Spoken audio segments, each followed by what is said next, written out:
Presented by the all-new Civic, the 2016 North American Car of the Year.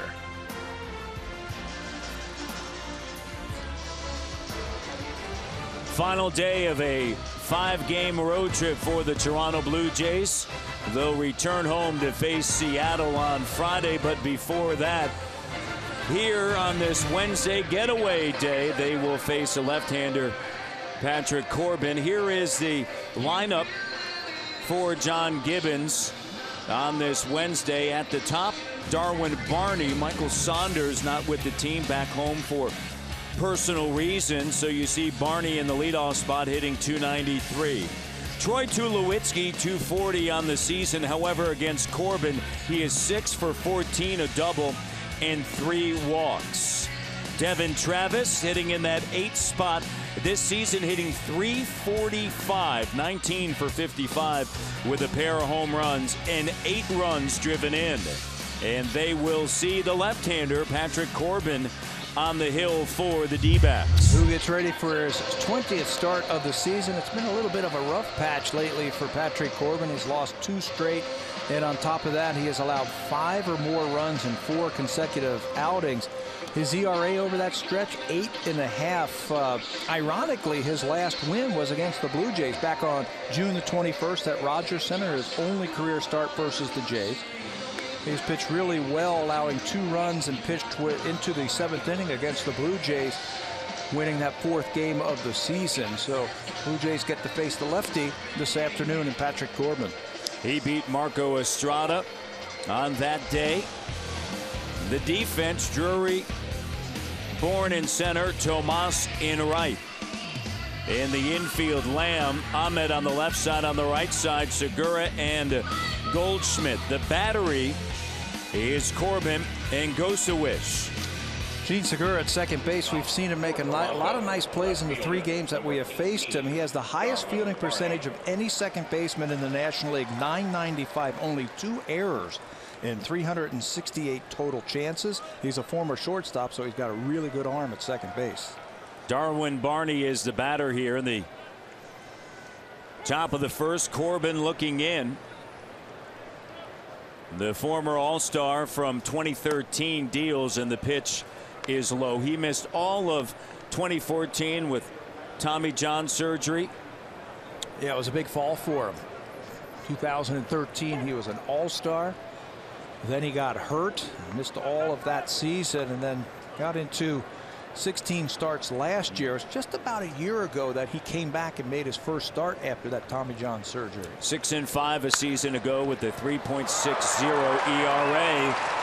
And right through Segura, and Barney is aboard. You know, we were just singing the praises of Gene Segura, but he got messed up on that. He was anticipating that ball to be hit to his right, but an inside-out swing by Darwin Barney. Watch him at second base. He's expecting that ball to go to his right, and it actually goes right to him, and then he slips and falls down. It appeared as though it hit something and ricocheted to the right. Darwin said, "Thank you very much. Yeah, I'll take that." So Barney is aboard. Took an awkward bounce.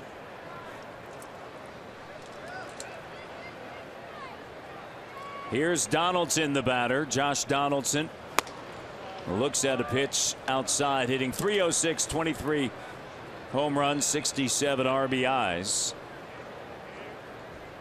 A cool day here in Phoenix. Outside 37 degrees Celsius. Inside a very comfortable 25 degrees. The 1-0 pitch, and it gets away from the catcher Gosewich. And Barney heads down to second base. So leadoff batter aboard, a wild pitch. And Barney is at second base, and the Blue Jays are in business here in the top of the first. Not a real good effort on this pitch down and away from Gosewich. Watch him go down to get it one-handed and didn't try and block it, tried to short hop it. Bounces over his glove back to the backstop. Barney's at second base, and with that, catcher's out there to talk to him about signs now. First batter of the ball game gets the second. You can see Barney talking to Segura about that ball that he hit right at him. When we arrived here this morning, the roof actually was open, And the panels out in the outfield, they were open as well, trying to provide some sun on this field. It is a hard field, as you would expect here in the desert, as Donaldson drills this one to right field. Tomas going back, gone. It's in the pool. Donaldson, a 2-run home run. And Corbin's in trouble here in the top of the first. He has now made 20 starts this year. That's the 20th home run that Patrick Corbin has given up. Splashdown for Josh Donaldson to right field. He went swimming with that one. All of his teammates enjoying that. There's the familiar leg kick. Stays on that ball. Doesn't try and pull it, and he drives it to right field.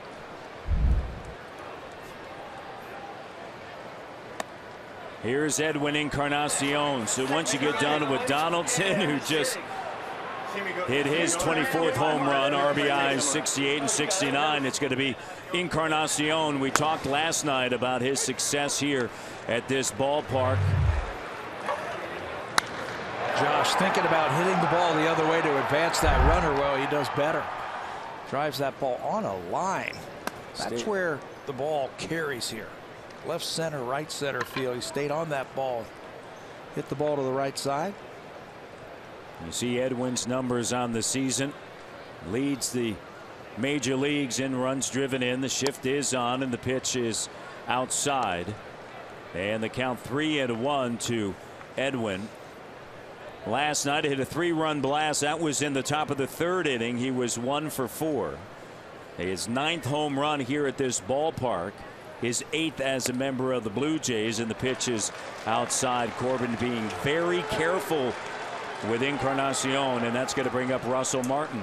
You know, we've seen that in the past. There were pitchers be very careful with Encarnacion. Well, Corbin's going to have to be real careful because over his last 4 starts, there are the numbers that I was talking about. 0-2 with an .835 earned run average. The opponents hitting over 300. That was against the Dodgers, San Francisco a couple of times. One of those starts was in Colorado. We know all about that. ERA of 8.5 is not going to get it done. Blue Jays begin the day 11 games over 500. That pitch to Martin in the dirt. Just a game and a half back of Baltimore. The Yankees helping out. They're now 1 game above 500 against Baltimore, winning last night. Boston taking on the San Francisco Giants. One of 3 interleague matchups here on this day, including this one here with the D-backs and the Blue Jays. The 1-0 pitch. It's in there for a called strike. Crew chief Dana DeMuth behind the plate. Tendencies for right-handed batters are try to spin on the ball and try and yank the ball to left field. But against Corbin, he's going to sink the ball just a little bit. He's going to try and throw that changeup down and away, so you got to stay on it.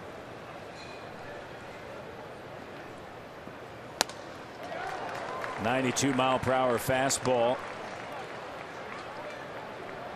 Now over the plate, and Martin now down to the count. Hitting .232, 7 homers, 36 RBIs. Last night was 1 for 4. A single in the second, struck out, and a pair of groundouts.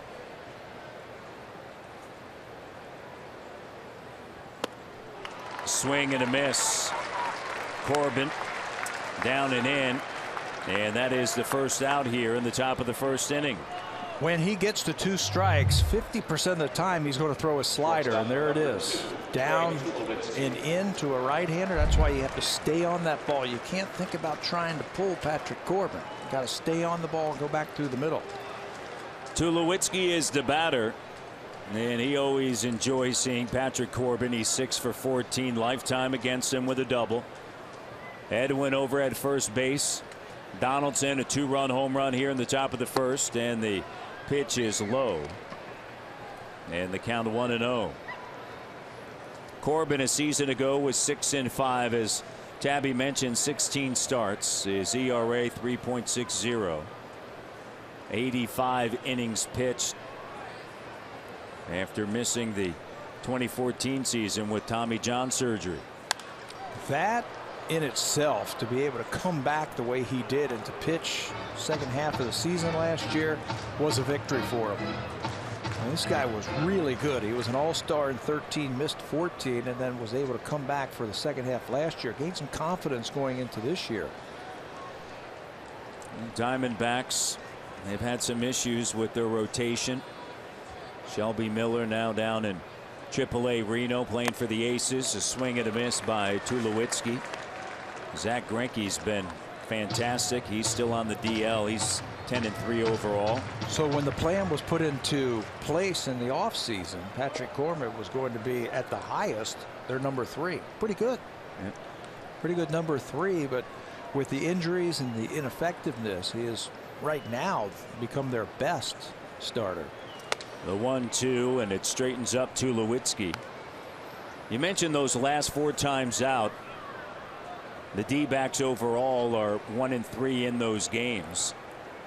The loss at Colorado, they did come back and beat San Francisco on July 2nd, 6-5, a no decision. Then a loss at San Fran. And then the opening game as Tulowitzki turns on this one, and it's foul. The opening game of that 3-game set against the Dodgers, he lost 13-7, and he worked just 5 2/3. Yeah, pardon me. Short outings. Yeah. Lots of pitches. 97 pitches, 4 2/3 innings. 82 pitches, 4 1/3 innings. So you're putting a lot of stress on your bullpen when you can't go deep like that. 2-2 the count to Tulo. And it's chopped foul down the third base line, and the count remains at 2-2. And another long extended inning already. Yeah. Blue Jays have made a habit of that this year. Scoring in the first inning and really making that pitcher work in that first inning. He's thrown 20 already. Barney got aboard with a base hit with a little bit of help from the grounds crew, as it took a right at Segura, and then Donaldson with a home run to right center field, landed in the pool. Encarnacion walked on 5 pitches. And Corbin's been able to come back and get Martin, and now Tulowitzki. There are 2 down, and that's going to bring up Kevin Pillar. He's got what we call in the business the sneaky fastball. He's able to throw 91 or 92 miles an hour. That looked like it might have been foul, but it throws it by you. It's got a good spin rate, high spin rate. That ball got on Tulowitzki pretty quickly. Center fielder Kevin Pillar hitting .262, 7 homers and 36 RBIs. Blue Jays lead 2-0. Corbin has assigns a left-hander. Checks in on Edwin over at first, and the breaking ball is down and in. That's his best pitch, the slider. Batters are only hitting 177 against it, but it could be a finishing pitch for him. Finishing off at bats with that slider. Hasn't been able to get a first pitch strike yet. And Pillar gets underneath this one. Tomas coming in underneath it, and that's going to do it here in the top of inning number 1, but not before. Donaldson goes deep to the pool. A little swimming here on a Wednesday.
In the NL West for the Arizona Diamondbacks, and Paul Goldschmidt, his career against the Toronto Blue Jays, he's just 2 for 19.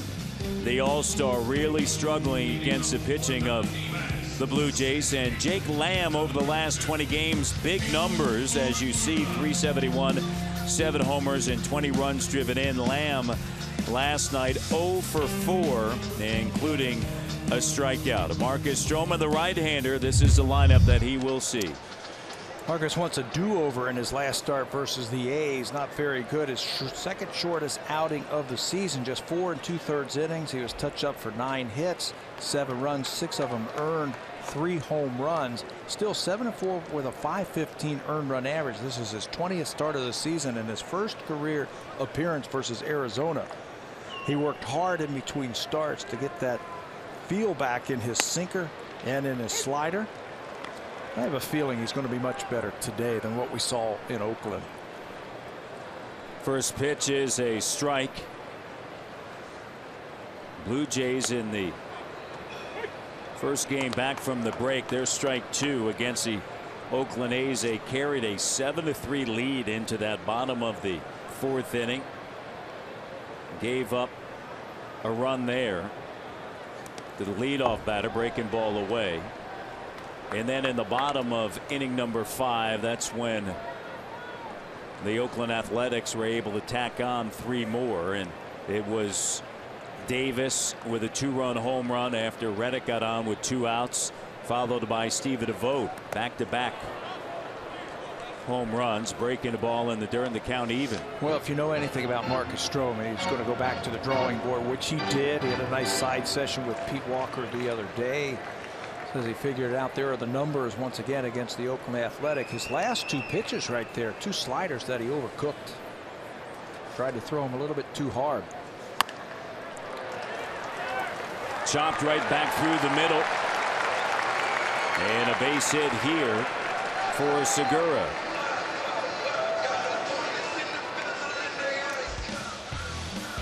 The defense, Barney getting his first professional start out in left field. Pilar in center, Lake at right. Around the horn, Donaldson and Tulowitzki on the left side. On the right side, Travis and Encarnacion, the battery. Stroman and Martin here. And there's Darwin out there. Michael Saunders is not with the ball club today, so Darwin, the Blue Jays are short in outfield. Ezekiel Carrera still dealing with an Achilles problem. Darwin's made some starts at second and third and shortstop. He even pitched a game, if you remember that. He gets his first start in the outfield. Before the game, he talked about the last time he played in the outfield was back in 2006 with Team USA. Ground ball through the right side, and Bourne is on with a single. The throw into right gets away from Donaldson. Segura is going to hustle home to score. And Bourne's at second.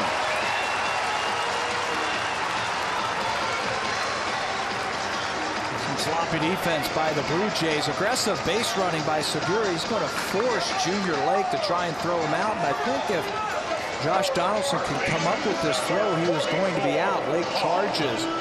Does not have an outfield assist. But Marcus Stroman was on the mound when that ball was hit into right field instead of backing up a base. And that's why Segura was able to score from third base on the air.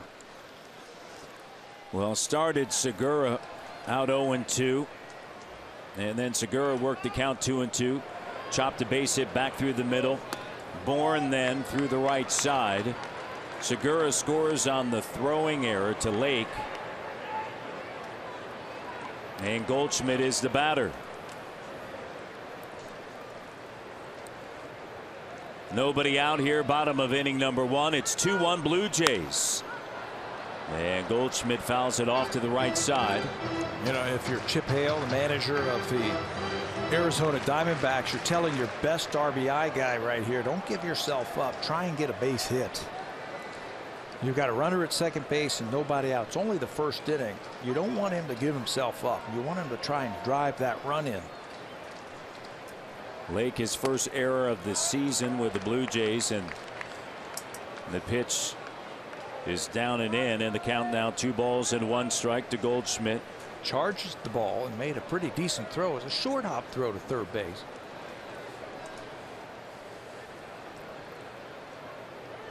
Stroman.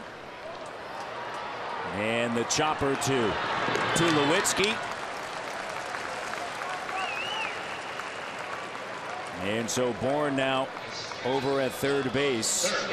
Pretty good read by Michael Bourne on that chopper. That's the third time in this series already we've seen the Arizona Diamondbacks hit a ball off the plate and go high in the air. Bourne read it. It was a ball actually to his right. But because that ball was hit off the plate and hit so high, he's able to advance. Infield has to come in now. Jake Lamb is the batter, the third baseman. The NL Player of the Week for what he did against the Dodgers over the weekend. And as Tabby mentioned, infield is in on the edge of the grass. You got some speed at third base. Let's see how the Diamondbacks play it if they're going to try and tie this game up on a ground ball where they play contact. Bourne and with a lead down at third and popped out of play. I tell you, he's getting a nice aggressive lead at third base. We've seen Josh Donaldson in the past flash some signs where they try to pick him off. Got a left-handed batter up there, so a clear window for Russell Martin to try it. A team that struggles at home, so you know they want to get on the board.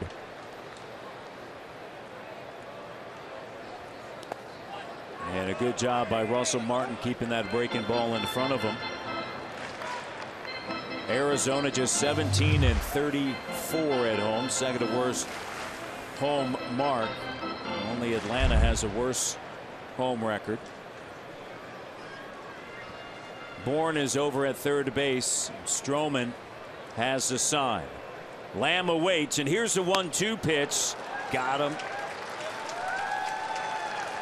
Great pitch.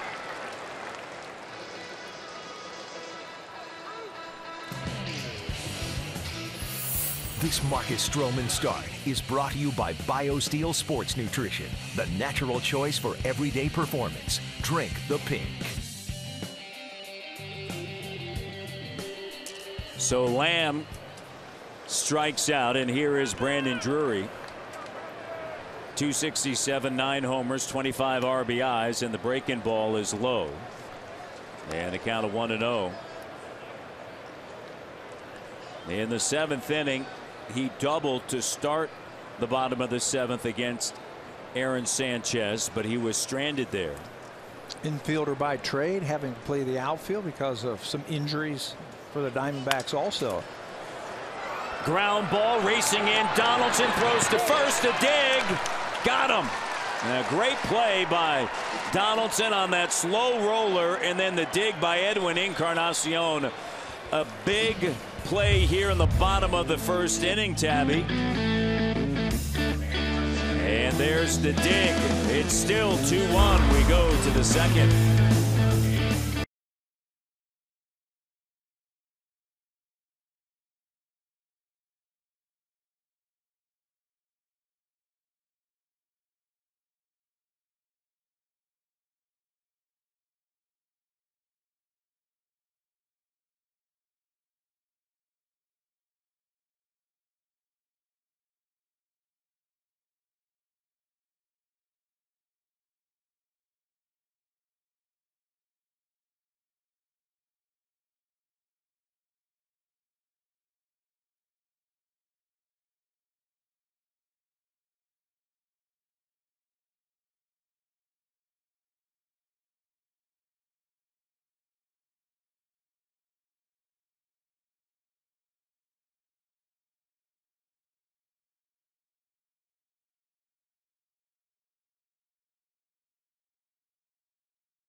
final road game for the Blue Jays in the month of July. So if you intended on hopping in one of those big things and heading out to Toronto and seeing a game, now would be the time to do so. In that balloon, you can check out the Seattle Mariners July 22nd through the 24th. The Padres come in the 25th to the 27th, and then some American League action as the Baltimore Orioles pay a visit from July 29th through the 31st. You can go to BlueJays.com for tickets. The hot air balloon here in the desert. The Blue Jays, after San Diego, they'll be done with interleague action as Lake drives this one all the way to the wall.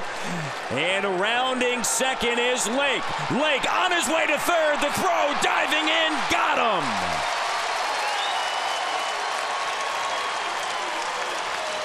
You know, we talked about Gene Segura's arm at second base. He's a former shortstop. He's got an outstanding arm. Junior smoked that ball into right field, but the play is right in front of him.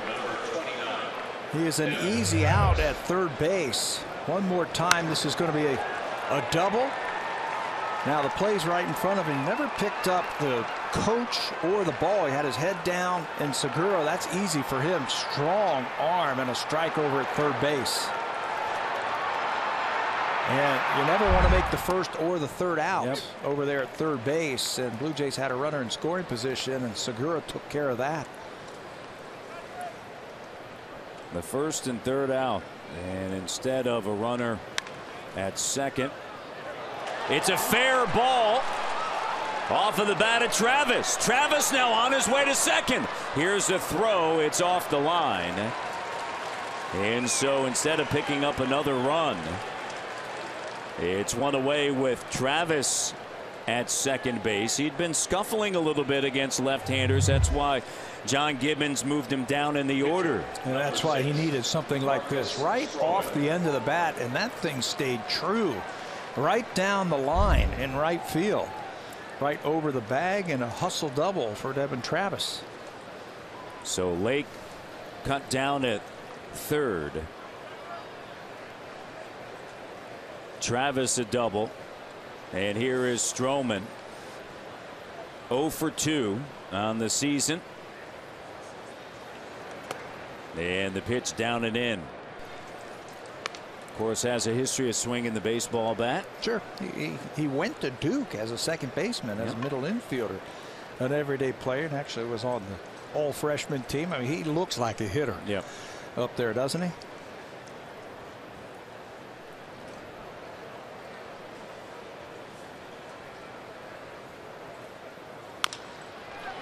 Ground ball chop.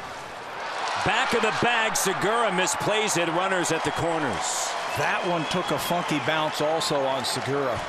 Also, you know, he's had a couple of balls at him, and each one of them have taken crazy hops at him. It's been an adventure. Yeah, watch this ball right back through the middle in the last bounce. He's going to go over, backhanded, and it takes a bounce and hops back to his left side.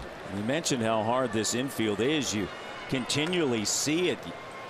And the big hops right off of the dirt in front of the plate. They were baking it this morning with the sun on it. Yeah. It was a quick cook. It's like a microwave. Fourth error of the season for Segura. And Barney is a batter, runners at the corners, and he shows bunt, takes a strike. Blue Jays continue that interleague play next week with San Diego Padres. Blue Jays are 10-6 in interleague action. After dropping the first two games on this road trip, they've won the last two, the final game against the A's, and then yesterday the first game of this brief two-game set. Breaking ball, swing and a miss. 0-2 the count now to Barney.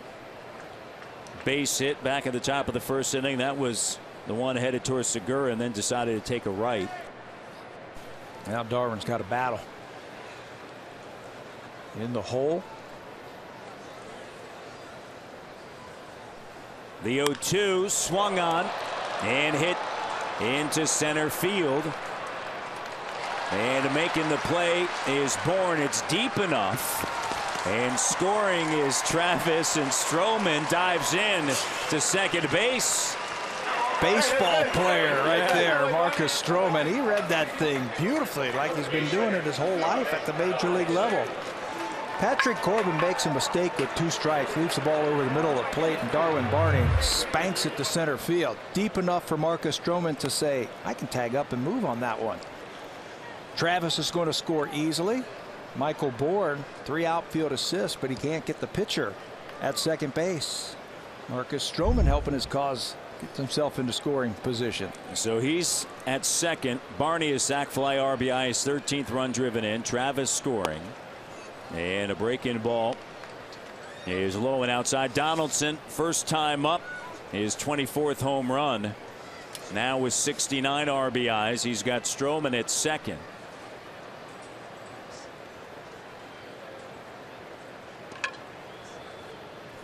Stroman back at second with a healthy lead, and getting underneath it is Donaldson. And the left fielder Drury right underneath it, and there. And that's going to do it in the top of the second inning, but not before Travis doubles and later scores. It's 3-1 Blue Jays.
In 2006 as a member of the U.S. junior national team. At that time, he would have loved to have played shortstop, but he looked at the roster and he saw Zach Cozart. He saw Brendan Crawford, both shortstops, and realized the only way he was going to make that team was to play somewhere else. So lo and behold, there he was, finding himself in the outfield. But guys, this was a team that was loaded with future superstars. David Price, Jake Arrieta, both on that team. You looked up and down the roster, you see guys like Tommy Hunter, Pedro Alvarez. Who knew at that time in 2006 that this team was going to be filled with so many major league players? But as Darwin told me, having a chance to play the outfield during that time, plus the few times he had a chance to shag some flies during the season, he feels more than ready. In fact, he joked with me and said, I'm not sure if I'm a better outfielder or a better pitcher, but I'd love to do both. And he has been able to do both. I was impressed with him as a pitcher. He had the nice windup, he had control and command. He ended up losing that ball game after getting hit with a home run by Carlos Santana. But John Gibbons is in a little bit of a pickle this afternoon. No Michael Saunders and really no Ezekiel Carrera, so he is forced to use an infielder. And he's got a pretty good choice, I think, in Darwin Barney. He's an athlete. He's going to be fine. Stroman with the Blue Jays leading 3-1. He'll face Yasmani Tomas, Tuffy Gosewish, and Nick Ahmed. And then if anyone gets on the pitcher, Patrick Corbin, and the right-hander deals, and it's fouled off by Tomas. You always want to see the next inning after the pitcher who's not used to getting on base and running around like that, how they are the next inning. Well, he didn't take it easy over at first. He decided to tag up Diving into second base head first. This one lifted in the air to left field. Going back is Barney, up against the wall, and he makes the play like he lives out there. You know, there's so many little things for outfielders, if you're not used to it, that you've got to get used to. The warning track, where the fence is, the high sky. You can see him go back, know that that ball is going to be deep, but he's floating back there. He took one last look at the fence right there to see where he was, and then hauls it in right at the front of the wall. And then he just flips it over to Pilar. That's where you show off your arm. You snap it back into the infield, right? Gosewich, the local product, played at Arizona State. Swings and misses at the first pitch. Well, John Gibbons said before the game, look, during BP we see him out there working in the outfield. He said that we believe he's going to be able to handle it, and the first time through he does. The 0-1 on its way, and this one laced into the gap in right center field. Going over to cut it off is Lake, and the catcher makes it to first base with a big turn, and it's a 1-out single. Home Hardware and Building Center locations, proud partners of the Toronto Blue Jays. Homeowners helping homeowners with expert advice. Double play depth through the middle now. Ahmed is the batter here, as Tuffy Gosewich is over at first base.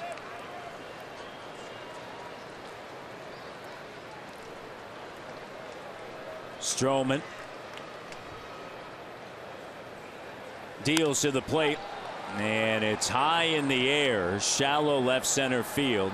Tulowitzki calls everyone off, and there's 2 down, and here is Patrick Corbin. And you think because he's a pitcher that maybe it's an easy out. That is not the case. Corbin can hit. He's hitting 350. 350 with 3 RBIs. Yes, he can hit. Who needs the DH when you've got Patrick Corbin? Absolutely. Huh? So Corbin is the batter, trying to help his cause, and that one sinking down low and away. You won't be hurt if you can keep the ball there. Down and away. Gosewich with a lead over at first. And this one slapped the other way. Barney giving chase. Barney makes the grab in foul territory. And so 2 putouts for the first-time left fielder in the big leagues. Here in the bottom of the second inning, Barney able to make that grab. And we head now to the third. 3-1 Toronto.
Martin and Tulowitzki, and Big time numbers. Well, he's heading up into that rare area for the Blue Jays. All-time home runs. He's one behind Vernon Wells for third place all-time in Blue Jay history. Of course, Carlos Delgado at 336. He did that in 12 seasons. Jose Bautista, 255 in 9 seasons. 12 seasons for Vernon and 9 seasons for Edwin. He's got 222, closing the gap quickly on Vernon Wells.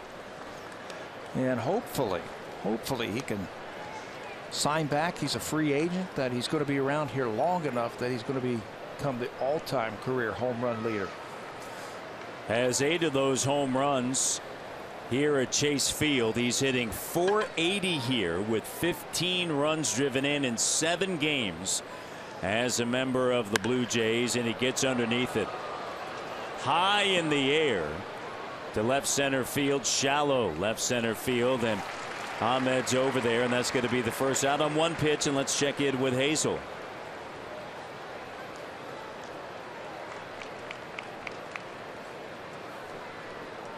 Catcher Russell Martin.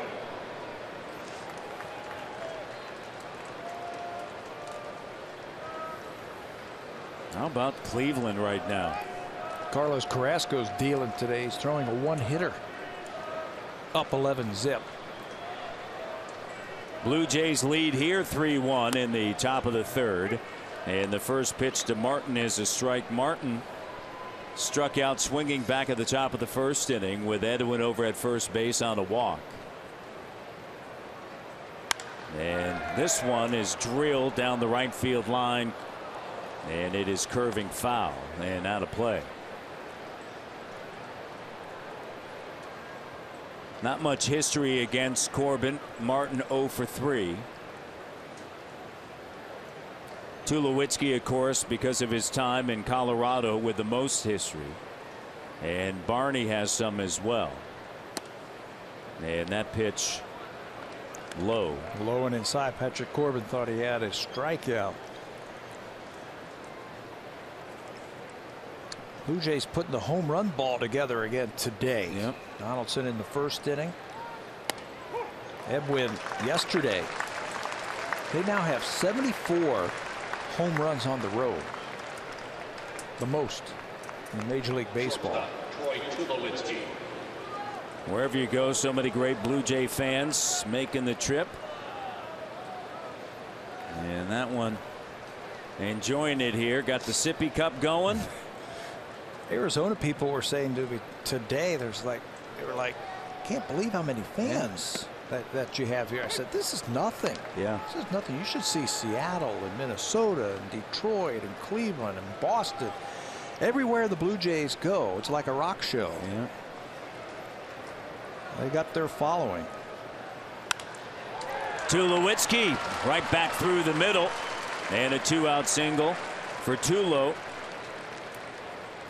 He's over at first base as the Blue Jays lead 3-1. He likes hitting here. Yeah. He likes hitting against Patrick Corbin. Kevin Pillar. His 7th hit against Corbin. He's now 7 for 16 lifetime against him. Pitch up in the zone and just drills it right into center field. Get on top of that fastball. He's at 9 home runs here in 60 games.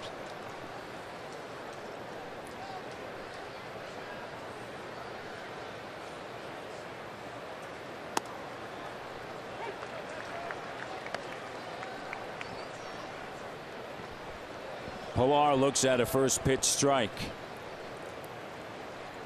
Corbin trying to settle in a little bit and bounce back from what has been a rough 30 days since the last time he won, which was in Toronto, and he has struggled as well here at home as a left-hander. That game in Toronto is a lot like the game that we have seen so far today. Did pitch 6 1/3 innings, but he gave up 9 hits. There were Blue Jay batters on base every inning. Pillar gets underneath it. Can't believe it as Segura goes back, and Segura is going to be able to handle it. And Tulowitzki is stranded over at first base and through 3.5. The Blue Jays lead the D-backs 3-1.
way to live stream sports without cable. Visit sportsnet.ca/now to start your free trial today. And guys, after Darwin Barney made those 2 catches in left field, using Kevin Pillar's glove, by the way, John Gibbons looked over at me, shot me a wink, and pretty much said, "See, told ya." Typical Gibby fashion. Well, we were wondering whose glove it was after he made that last catch. He may have to add that one to his bag. So thank you to Kevin Pillar for the outfielder's glove. As Segura is the batter, he singled and scored back in the bottom of the first inning. It's his old blue glove, it looks like, that he used to have. Got the blue version of it. And you see out in center field how there's Darwin Barney. The outfield very patchy, as this one is fouled off to the right side. There was a concert here. Toby Keith. And they ran into some issues. That's where the stage was, and so they had a tarp down. It just killed all the grass out in center field. And so they had to lay some new sod out there. One of the reasons why the field has that look to it. And you can see there a lot of patchwork all over this field here at Chase Field as Segura goes down. Proof that it's tough to grow grass inside a domed stadium, even though it's retractable. Here's where the outfielders stand, where the umpires stand behind third base. There's even patches where the shortstop, if they're playing off the dirt, having to be replaced. And we mentioned this earlier as Bourne lays down a bunt. Martin fires it, but a good job by Devin Travis of backing up first base, and he's able to collect it. And so Michael Bourne's going to be aboard with a bunt single.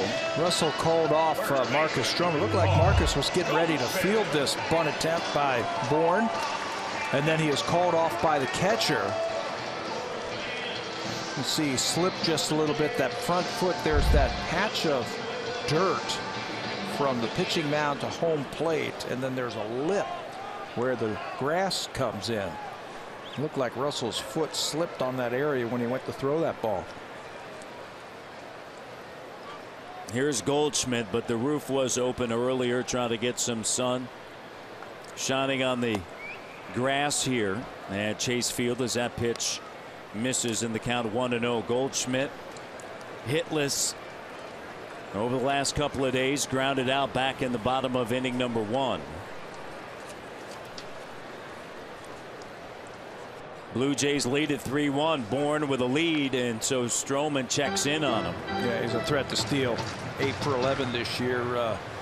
Paul Goldschmidt, you mentioned the Blue Jays have done a really good job of holding him down. He's got one of the highest interleague on base plus slugging average over the last couple of seasons. Only Daniel Murphy, Matt Carpenter have higher for a National League player. Ground ball through the left side, and runners now at first and second base. And the D-backs are in business.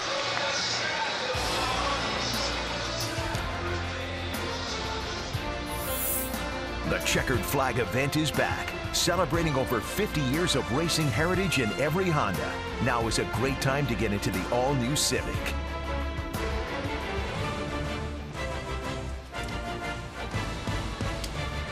Here in the desert, the final game of a 5-game road trip.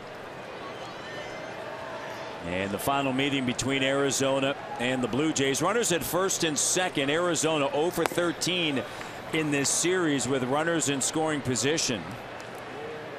Bourne a bunt single. Goldschmidt through the left side. So runners at first and second with a 1 away here in the bottom of the third. Double play depth through the middle. Lamb struck out back in the bottom of inning number 1. And a pitch down and in, and the count now 2-0.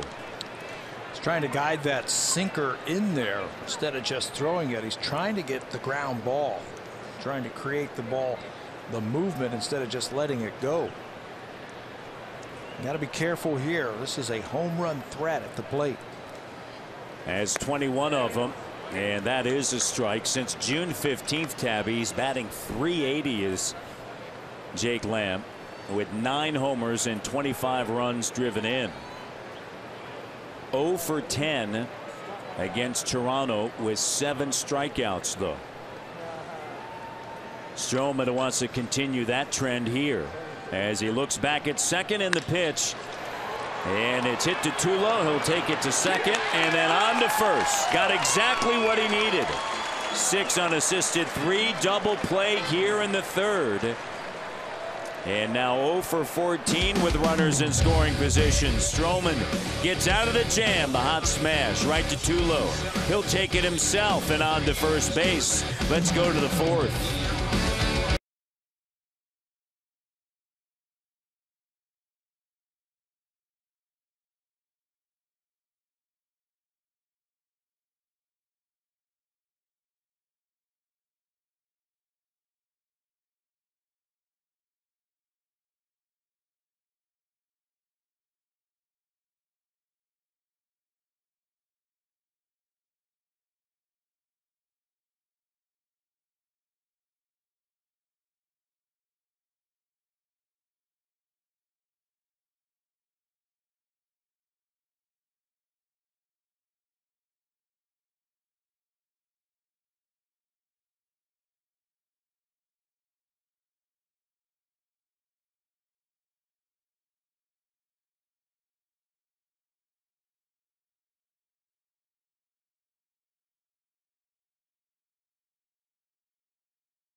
Time of the game where you log on and enter some points simply for watching today's broadcast. Today's code is MBJ0192. The entry box can be found on your My Blue Jays homepage.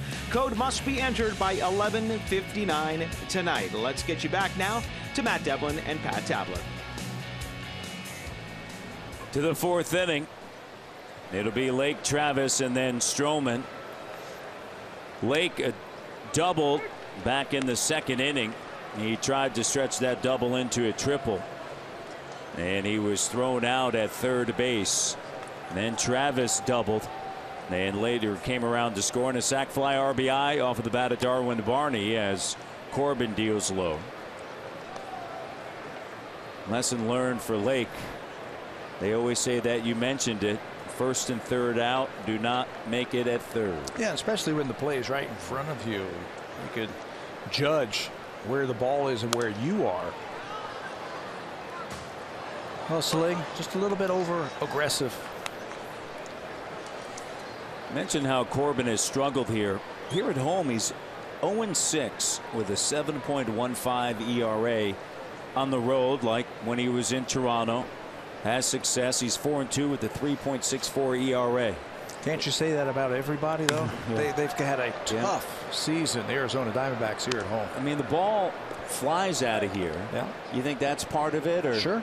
I think so. I think it's a lot like pitchers who pitch in Colorado for the Rockies. Every pitch is so important. It's almost like you have to be perfect on every pitch or the ball's going to fly out of here. You're going to get charged with a lot of runs. Fourth strikeout for the left-hander. Here comes Travis, doubled and scored back in the second. You know, the best way to combat the ballparks where the ball flies, that's a pretty good breaking ball right there to get Junior Lake, is you got to fill your staff up with a lot of sinker ball pitchers who keep the ball on the ground, keep the ball out of the air.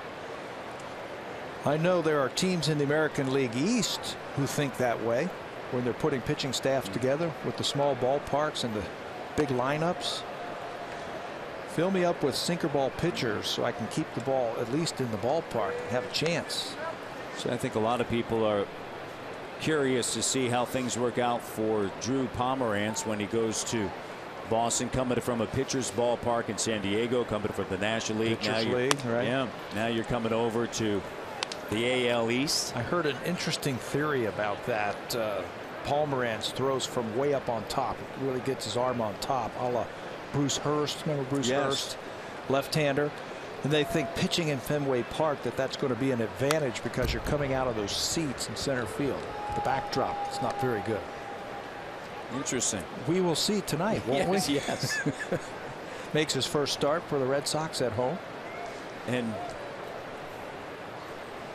it's against the San Francisco Giants, a team that he knows well, and they know him well.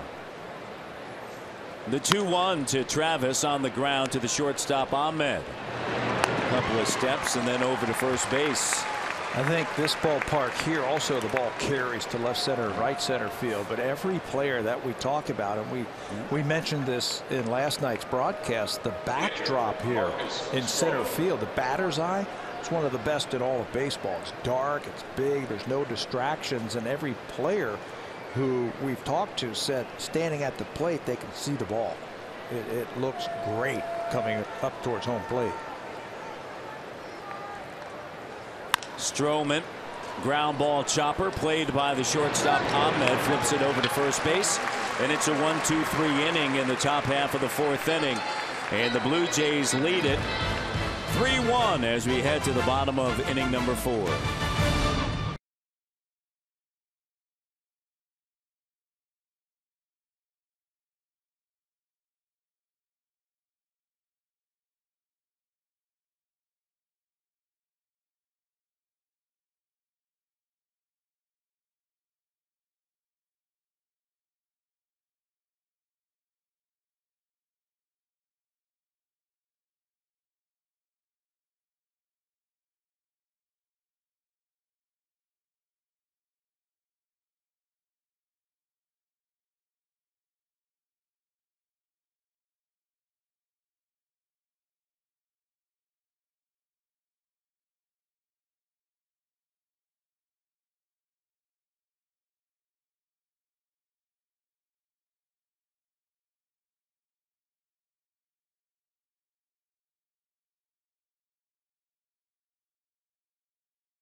Reigns and Dean Ambrose clash for the opportunity to become champion. WWE Battleground July 24th on the WWE Network. Visit WWE.com/Canada. One of the things the fans don't get to see much when they're watching at home is some of the things that happen between innings, guys. And watching Arizona Diamondback players trying to sing Adele was just not very fun. That was classic. Yeah, come on. It gave you a little bit of a smile. I suppose. Tabby was up here singing it as well. That I'd like to hear. Yeah, no, you don't. His last 5 starts for Marcus Stroman. Here are the numbers. He's 1-2, .643 earned run average. Now mixed in there was some pretty good games against Cleveland. If you remember that on Canada Day, he was very good. 6 2/3 innings, 1 earned run, then 8 very good innings against Kansas City. He's been good at times, a little bit inconsistent over his last 5. And a fastball poured in there for a strike. Drury, Tomas goes to wish.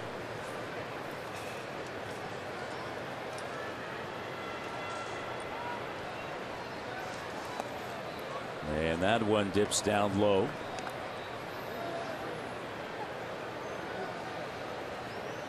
Blue Jays lead it here in the bottom of the 4th inning, 3-1.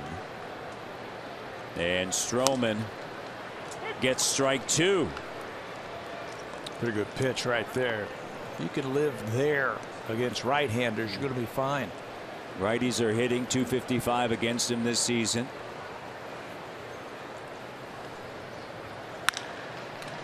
Ground ball for Tulowitzki. And there's one away. Typically, we didn't see this in the last outing, but typically if you're able to get him 3 runs, he's going to get the job done. 7-2 when he gets 3 runs or more.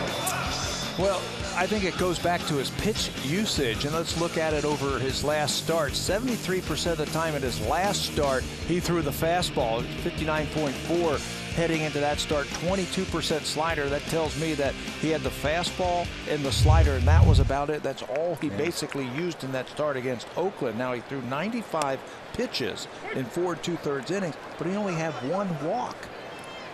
So he wasn't throwing a lot of pitches. He was throwing a lot of pitches per at bat, and he wasn't finishing off batters, and they really made him work. In the air to right field. Lake now drifting back just shy of the warning track, onto the warning track. And there's 2 down here in the bottom of the 4th inning for Gosewich. You know, that's an interesting stat that we threw up there, because his pitch usage overall, he likes to spread it all out. Use the fastball, the slider, use the cutter, the curveball, and the changeup. But in that start, you could tell he just didn't have the feel for the changeup and the curveball and the cutter. Basically, was a 2-pitch pitcher. Oakland wrapped out 9 hits against him. Ground ball, big hop for Donaldson, and it's a 1-2-3 inning. Stroman's first. Time now for a Blue Jays Central update. Here's Hazel May and Greg Zahn from the Samsung broadcast studio.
Live streaming sports service delivers everything you've come to expect and more. Watch every out-of-market game live in true HD on over 400 supported devices. Includes a free subscription to At Bat Premium, the #1 app for live baseball.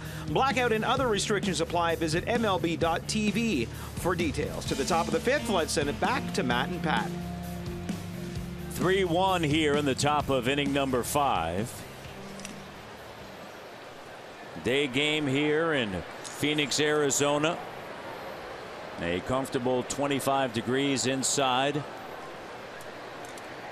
Closing in on 40 outside, as this one is in the air to right field, and Tomas is able to handle it. Barney is out.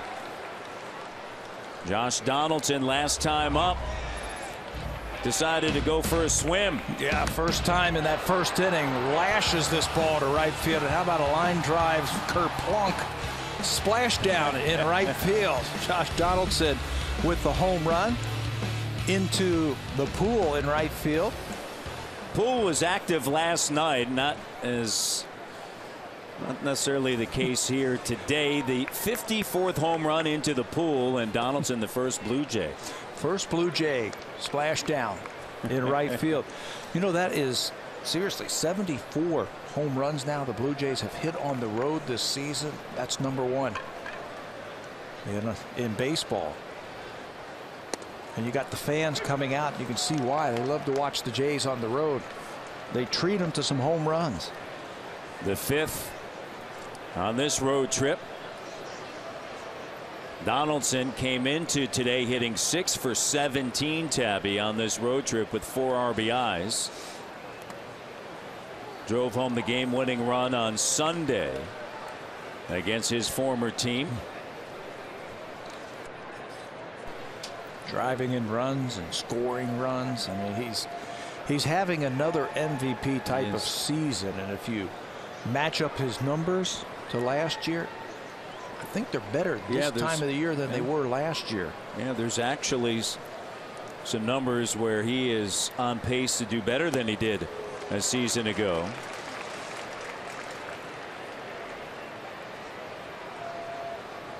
Trying to capture the moment here. All the Blue Jays fans. Look at the sea of blue there. Right behind the dugout. No question who they're cheering for. Absolutely. And that one's fouled down the third base bag. With the count of 2 balls and 2 strikes to Donaldson.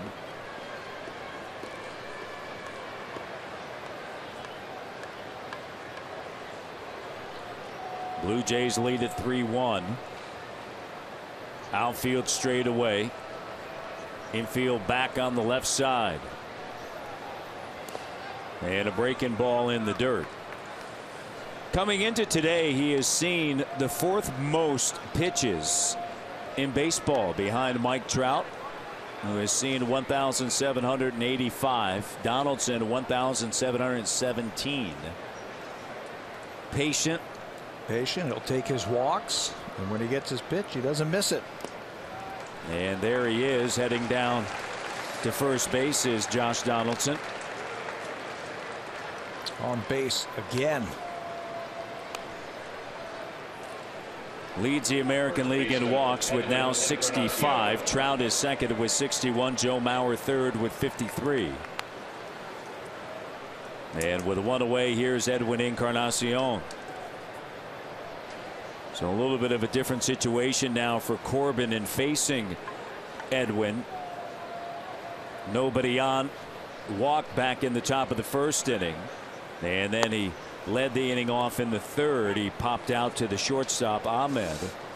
And here in the top of the 5th inning, you have Donaldson now down at first base with a 1 away. And after that pitch, catcher Tuffy Gosowicz out to the mound to talk to Patrick Corbin, talking about being very careful with Edwin. Edwin 3rd in the American League in home runs. We have talked about how he loves hitting into this ballpark. 16 RBIs in 16 games here. Has 2 home runs on this road trip. And this one is launched high in the air to left field, and Drury is underneath. It didn't have to move much, and there are 2 down. He just missed that one. Yeah. I mean, just missed it. He may want that one back, right? Yeah, it's got to come down just a little bit. It was up too much, and he just got under it by a hair. Still hit it 9 miles straight up in the air. You can see him upset with himself after that swing. Knew he just missed it. And a little bit of a smile now. Martin has struck out looking and struck out swinging as Corbin brings it to the plate. Here in the 5th inning. Only lasted 4 innings last time out against the Dodgers. They jumped all over him. 7 runs in 4 innings of work.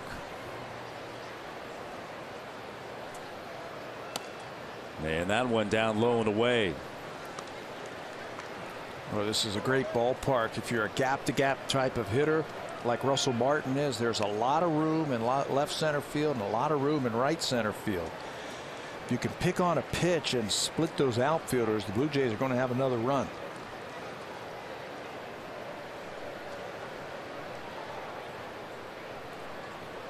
The 2-0 and fouled off with the front foot.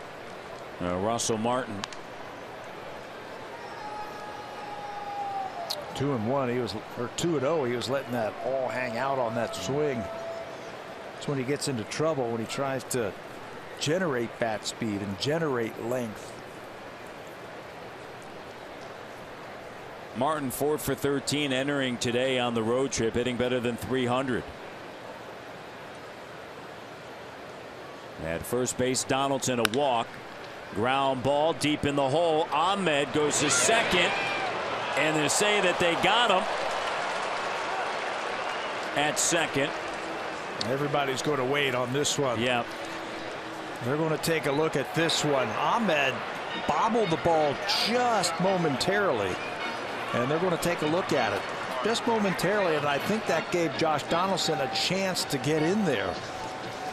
There was no way that they were able to get to Martin at first base. Especially after the bobble. Let's see it one more time. He looks safe. He's on. The foot's on. Does it stay on? Yes. Yes, it does. Segura did a good job of acting like a first baseman to stretch for that ball, but the momentary bobble by Nick Ahmed, the shortstop, I think is going to help out the Blue Jays. That is a rookie umpire, Ramon De Jesus, at second base. The replay review powered by Samsung. And I'm showing it on the jumbo screen here. And it appears as though this is going to be overturned. You see that lead right foot on the bag, and you see the baseball clearly. It appears as though Donaldson is in there. Yeah, we'll see. That looks like conclusive evidence right there that he was safe. Segura would have been better off if he put his right foot on the bag and then stretched with his glove. He would have been able to stretch just a little bit further. But he had his left foot on the bag, and then when he stretched, he just couldn't get out as far enough to catch that ball before Donaldson got on the bag. Ahmed knew he had to hurry with the throw. Maybe one of the reasons why in that the transition it kind of popped out of his glove. Momentary bobble. Yeah. And safe. Safe. Yep. After video replay review, the runner is safe at second base. The call has been overturned. Toronto retains. Now the Blue Jays have to take advantage of another fielding miscue. At the plate, shortstop Troy Tulowitzki.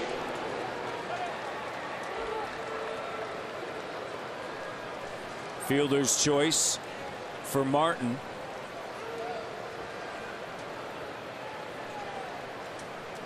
Runners at first and second. I think that would have been a base hit.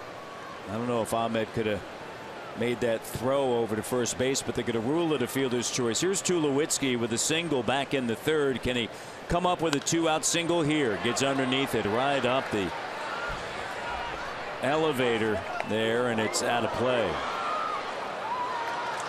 Another good pitch to hit right there, and he just missed it. The Blue Jays have to take advantage of this fielding. I think if Ahmed comes up with that ball cleanly and throws to second base, he gets Donaldson, but he bobbled it just momentarily. Didn't field it cleanly. Blue Jays have a couple of runners on base. And now looking for that big hit, that one big hit. Tulowitzki's had great success against the lefty Corbin. 2 on, and the pitch is inside. And the countdown 1-1. Bourne in center. Is a step toward the gap in left center field. Segura toward the second base bag, and Goldschmidt well off the bag at first. Donaldson's at second. Martin at first.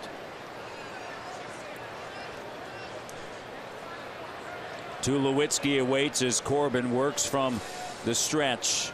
And with 2 away, swing and a miss, down and in. Good slider right there. That's where he likes to bury that slider, down and in to the right-handers. Tulowitzki 5 for 18 on this road trip, has a home run. Lefty Corbin ahead in the count here.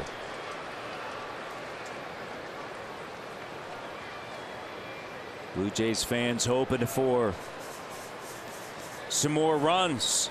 Can Tulo come through here with the 1-2 in the dirt?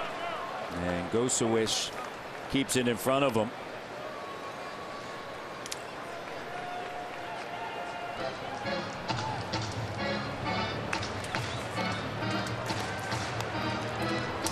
Two balls, two strikes, two away. Top of inning number 5 with the Jays up 3-1.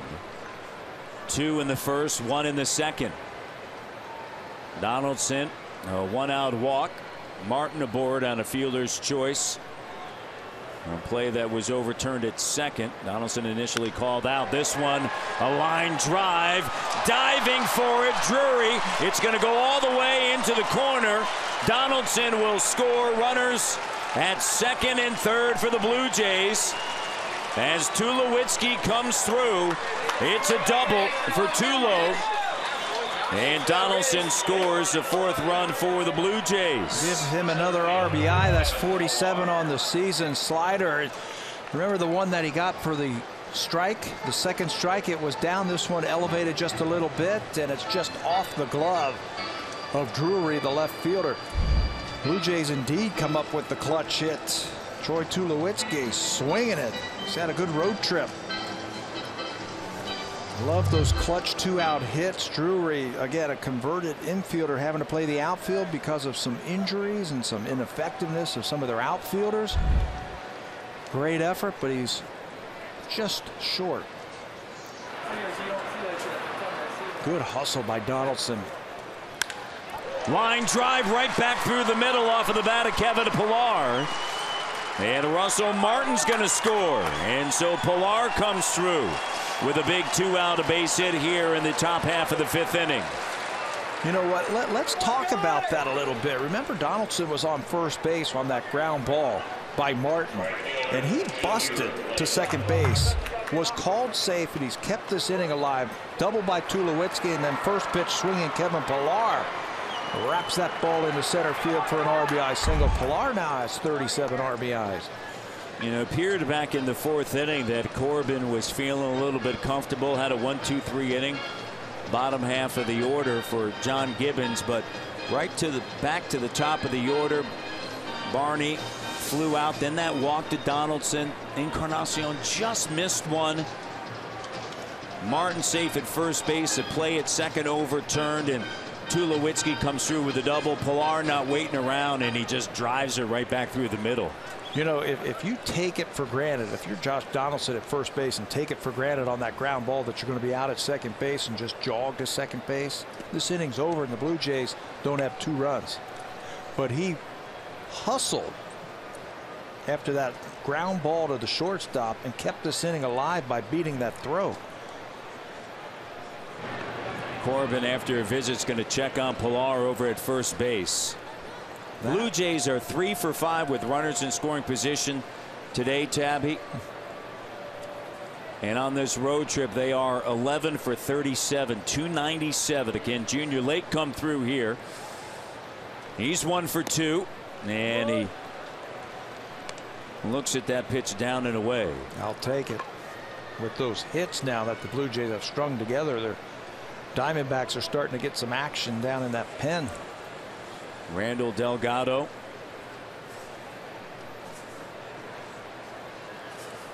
Struggling in the 5th once again.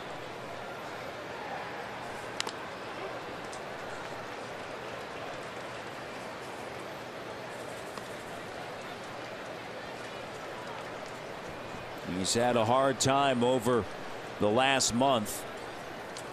As we mentioned, Delgado, the right-hander, is up in the bullpen for the D-backs here in the top of the 5th inning. A 1-1 count with 2 outs. Blue Jays 2 runs here in the 5th inning with 2 outs. And Lake fouls that one off to the right side. Junior's faced Patrick Corbin before his time in the National League with the Cubs. He is now 2 for 5 in his career against the left-hander. He is looking for something out over the plate where he can extend those arms, much like his first at bat when he shot that ball into right center field. 23 pitches here in this 5th inning for the lefty Corbin. Breaking ball down and in.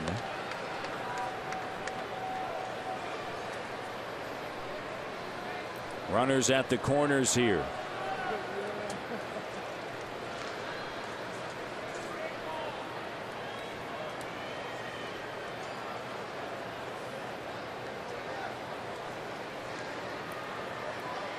Tulowitzki with a double and an RBI. He's now at third. Pilar at first. And the pitch misses outside. Blue Jays will get the advantage here. 3-2, 2 outs. Stay within yourself now. You fought back and you got this count to 3-2. Don't want to start thinking about hitting home runs and things like that and getting that swing a little bit too long. Stay within yourself. Stay short. Full count pitch, ground ball handled by Lamb. And that's going to do it here in the top of the 5th inning. But Troy Tulowitzki comes through. He's got a 6-game hit streak. Donaldson scores. It's 5-1 Jays.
Let's check in with Ivanka Osmak and Ken Reed. They have you covered on Sportsnet Central. You can watch that weeknights, 10 o'clock Eastern, 7 o'clock Pacific, right here on Sportsnet.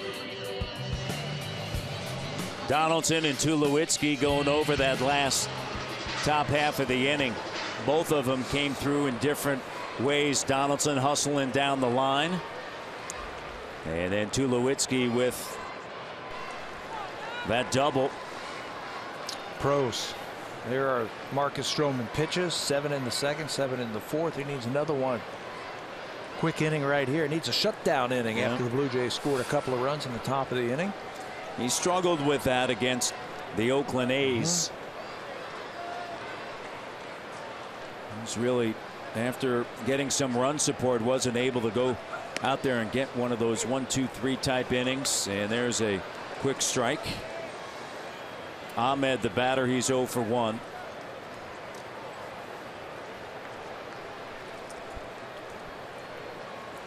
Corbin is on deck. Ground ball hit softly over to Travis and on to first base. There's one away here in the bottom of the 5th inning as Corbin makes his way to the batter's box. The all-new Civic, the 2016 North American Car of the Year.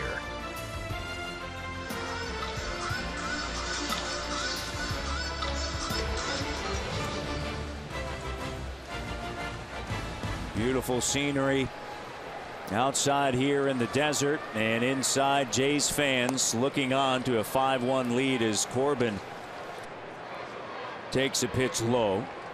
As we mentioned, he can hit the baseball. I think that's why he is still in there. They're playing with a short bench today, just 4 players. That this guy can hit. You know why he can hit? You know what tells me he can hit? Right there. He's got a shin guard on. It's like a big league hitter. Huh? Ready to go. And he fouls that one off. He looks like he's got the batting gloves working. He's got the shin guard on. He's just missing now the elbow pad. Yeah. Needs that shield right there, and then it's all good. He can hit. He had a nice swing his first time up, flying out to Darwin Barney to the left field. Fouls that one off. Count now 2 balls and 2 strikes. And as you mentioned, Stroman, be nice to see him set down the side in order. Corbin, the pitch down and in. It's not like he's hitting .341 with just a few ABs. He's got 40 at bats entering today with 14 hits. And he strikes out for the 10th time this season. He thought that pitch was a little bit too tight. They say, give me that pitch.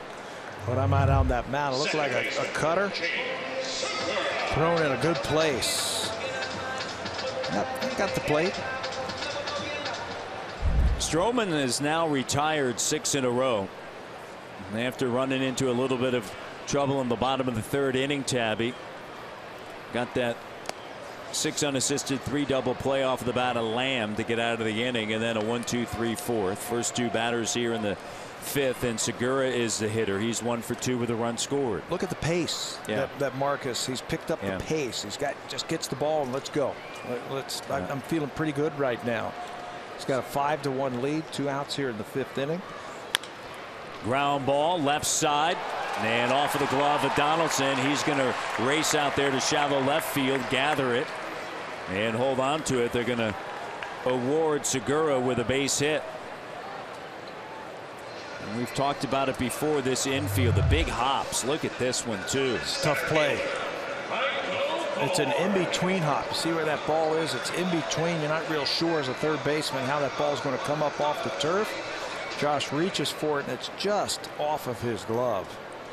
I think if that ball gets by him, Tulo has it. I don't know if they'd be able to get him because Segura runs so well.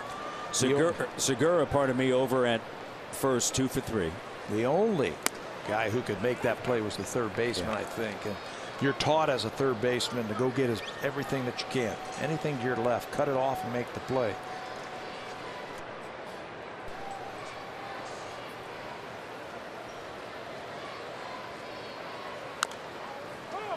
Ground ball off of the foot of Bourne, and he's walking around. Maybe he's going to ask Corbin for that shield to guard the instep area there.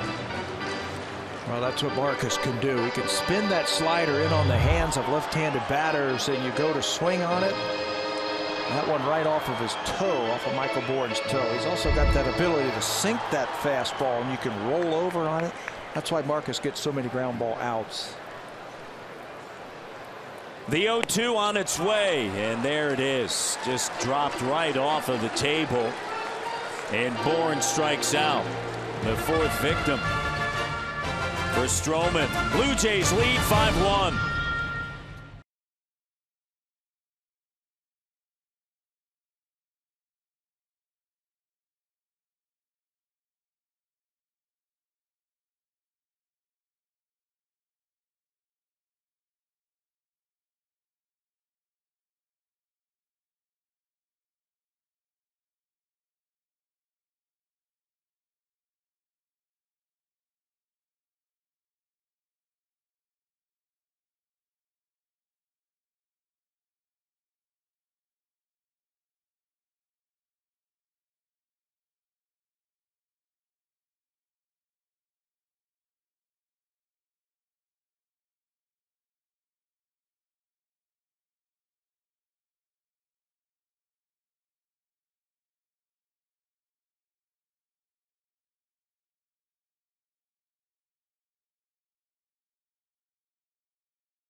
Weekend Friday fan festivals presented by Bacardi are back once again. This time out, we have a performance by Jess Moskalook. Patio opens at 4:30. Mariners and Blue Jays that night. BlueJays.com for tickets. I'm getting some advice from Josh Donaldson here in the camera bay. He tells me to speak from my chest, so I'm going to try that now, guys.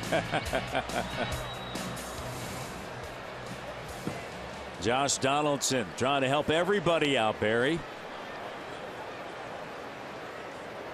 And how great has he been? He has just been sensational. Travis is the batter. He is 1 for 2. And swings at the first pitch inside the bag at third, into the corner, and Devin Travis is going to head into second base with a stand-up double. He's 2 for 3 with 2 extra base hits here. You know, that's why he's such a good hitter. How do you defend him? His first double goes down the right field line, and now you try to throw that slider on the inside part of the plate, and he hits it down the left field line. Good start for the Blue Jays here in the 6th inning as Travis doubles, and now Marcus Stroman. This will be interesting to see if he's going to sacrifice or if they're going to let him swing away. D-backs are expecting a bunt. They don't know Marcus Stroman. They don't know that he's a pretty good hitter. Look where Paul Goldschmidt, the first baseman, is playing. The other thing, if you can hit it on the ground sharply, maybe get one of those big bounces and get it right through the infield. Travis is at second. He should step off here just to see if Marcus Stroman's going to give it away. Right, he's squared around early. And lays down a perfect bunt. Oh my. Perfect bunt from Marcus Stroman. Excellent. Sack bunt.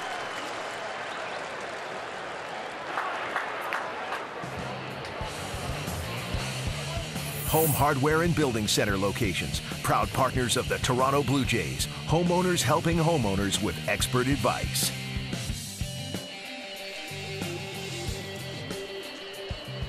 Not an easy thing to do when you don't get many at-bats.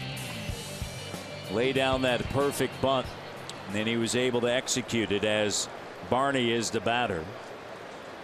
With 1 out and a runner at third. How about with the first baseman charging down your neck?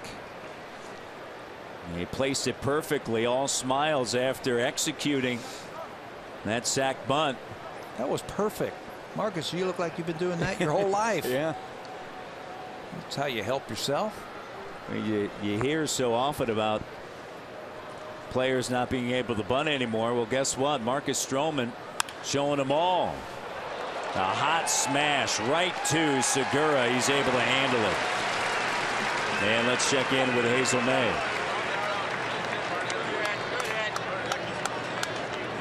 Third baseman Josh Donaldson.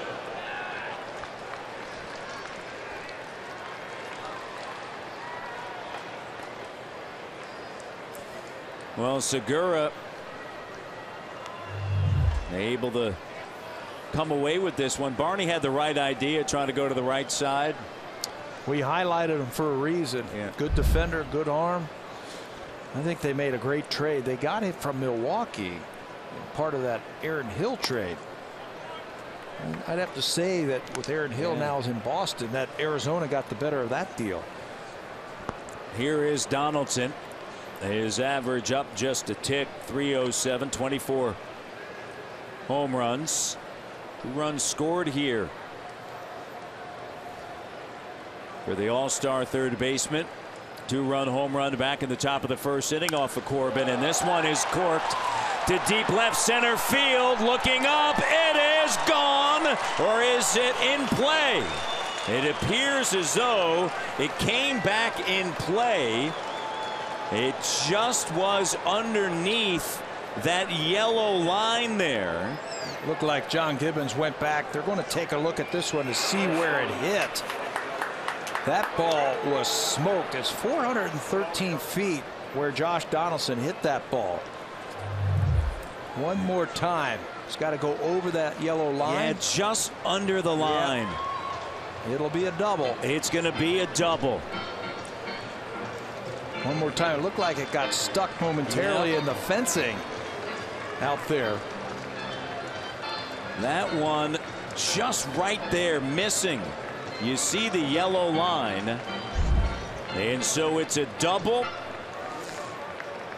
and an RBI. And there's that fencing.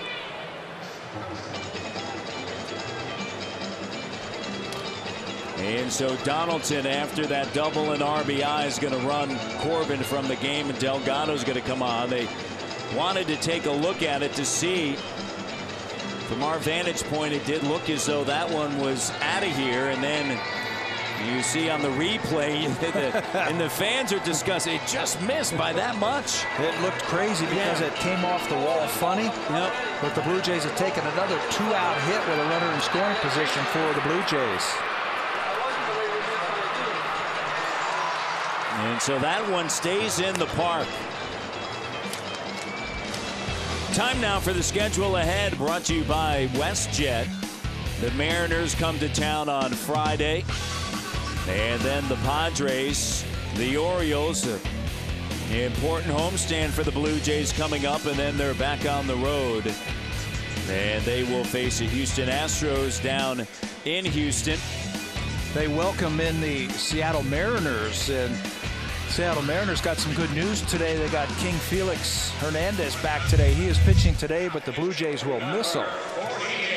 So another long homestand, another chance for the Blue Jays. They get to face the first place Baltimore Orioles at the end of that. Randall Delgado, we saw him in last night's ball game. Delgado pitched an inning, a scoreless inning. 1, 2, 3, 3 ground ball outs. He has pitched now in 42 games, 47 2/3 innings. That's the 6th most in the National League.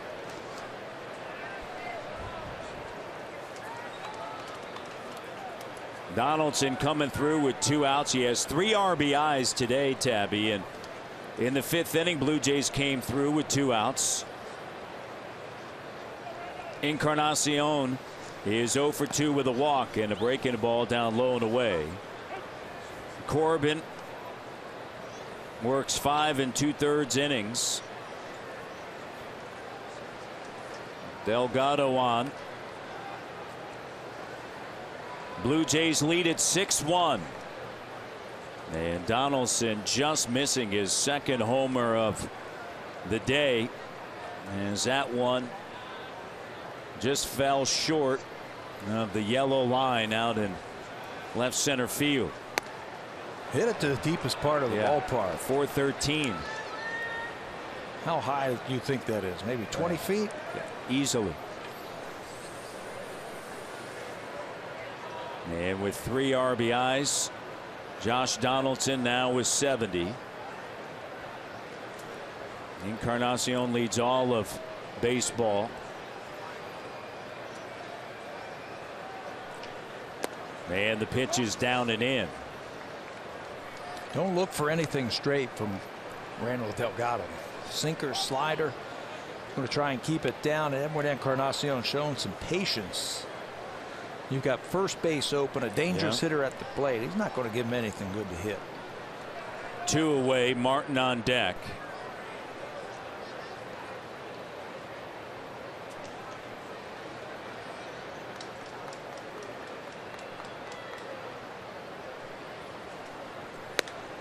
And that one's outside.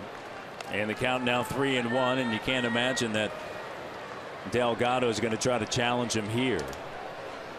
Yeah. He's done a good job over his last 30+ games. Delgado versus right-handed batters. He's held them to an average of 202. But you're pitching to Edwin Encarnacion, and you've got a base open. Donaldson with the double. He's at 2nd.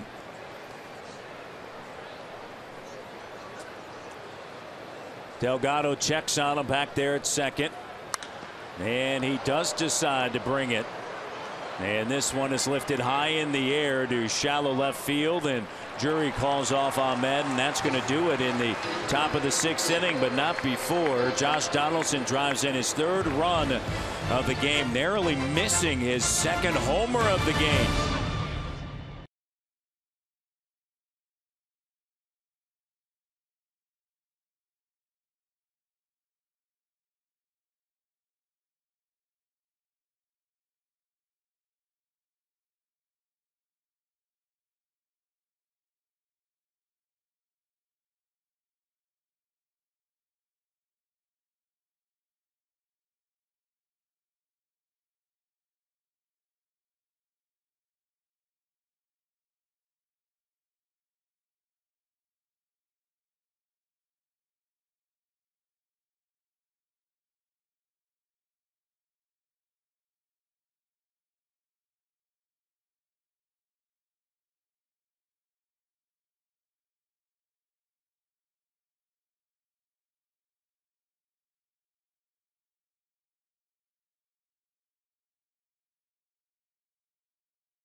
And why not check out Roam Like Home from Rogers? If you're catching a game in the U.S., you can share all your experiences as they happen, as you would at home, for just $5 a day in the U.S.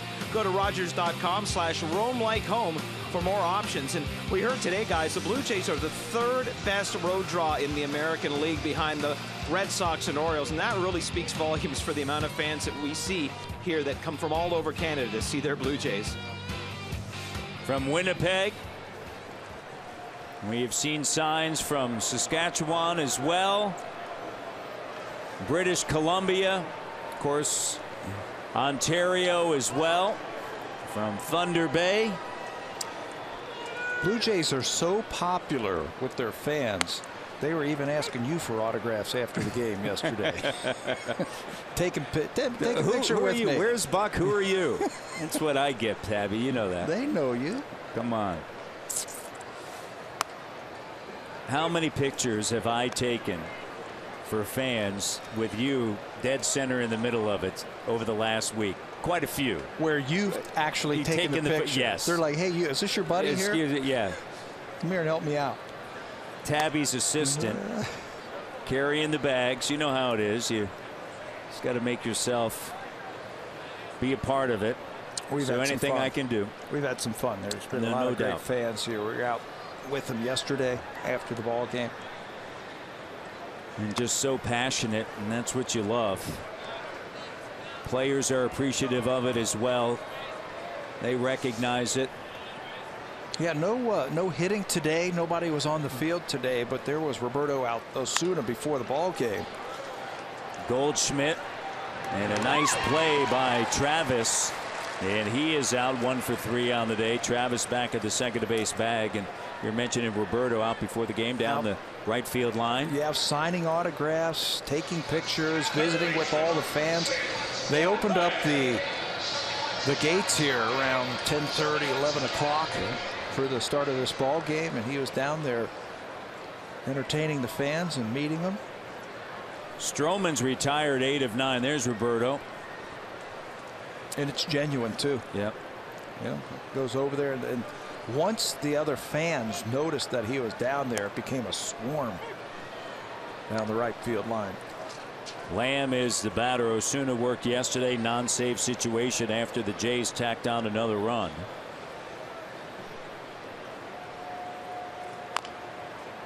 And Lamb chops this one foul by the dugout of the D-backs. Bottom of the 6th inning. Excuse me, Matty. His at bat in the 3rd inning might have been the turning point of the ball game. Yeah. Blue Jays had a 3-1 lead. They had a couple of runners on base. Very dangerous hitter at the plate, and Marcus got him to hit into a double play. And he's been cruising ever since. Martin acknowledges Stroman on that pitch. That one just missing. Count of 1 ball and 2 strikes. That was that 6 unassisted 3 double play. Time to go upstairs. Yeah, and here they go, up and in, and a count of 2-2. I'd like to see him do that more often. Okay, as a hitter, if everything is down, you start setting your sights down and anticipating the ball down there. Every now and then you got to stand that hitter up. You got to push him back off the plate and go up there, and it'll open up the strike zone. That one just misses. And Russell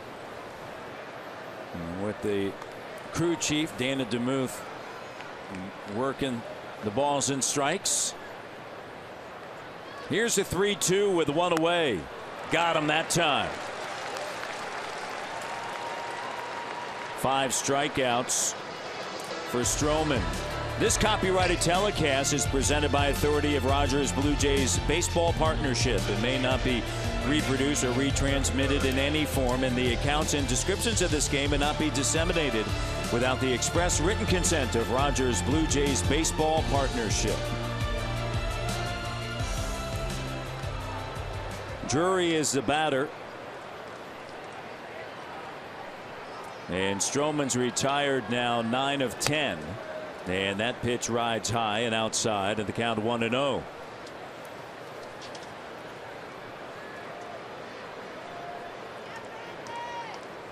The rookie left fielder And looks at a strike. He's hit safely in 9 of his last 11 games. He's 0 for 2. And Stroman starting to, you can tell he's starting to feel it a little bit here. Here's a 1-1, and that one just a little low. He's zeroing in on those corners where he needs to be.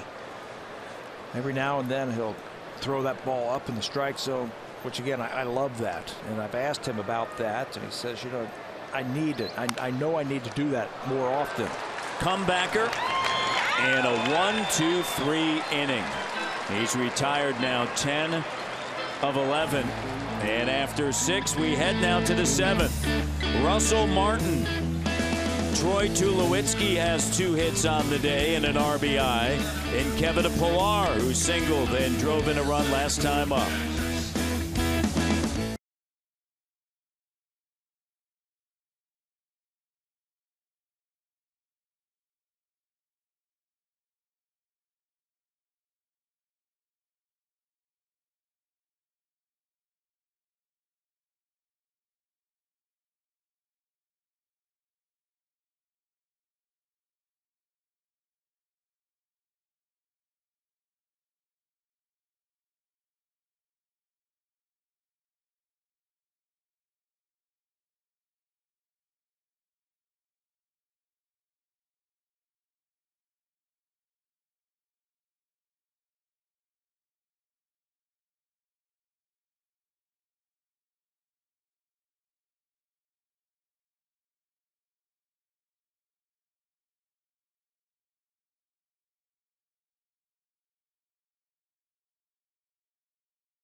Staycation again with the #1 rated travel rewards card in Canada, the WestJet RBC World Elite MasterCard. Visit rbc.com/WestJet to apply today. Now let's get to Matt Devlin and Pat Tabler. All right, Barry, 3rd pitcher used by Chip Hale after Delgado just worked a 1/3 of the 6th inning. This is Jake Barrett, the one-time Blue Jay draft pick that they did not sign a few seasons ago. He ended up being a 3rd-round draft pick, though, of the Arizona Diamondbacks out of Arizona State in 2012. Big, strong, strapping guy, 6'3", 220, and he throws hard. His fastball's been clocked at 98 miles an hour. It's got a 70 rating on that fastball. 80 is the tops in scout vernacular. And he's got a very good slider. He's worked his way through the minor leagues after being drafted in 2012 by the D-backs. South Bend, Visalia in the Cal League, Mobile, Reno, and then last season split time between Reno and Mobile. You know, there's some talk that at some point he might end up being their closer because he throws so hard. He's got good command using both sides of the plate. He can go up and down in the strike zone if he wants to, and then he's got that wipeout slider that he can use for an out pitch. Ground ball, diving stop, Segura. And Martin is out at first base. And here comes Tulowitzki with his 6-game hit streak. Shortstop, Troy Tulowitzki.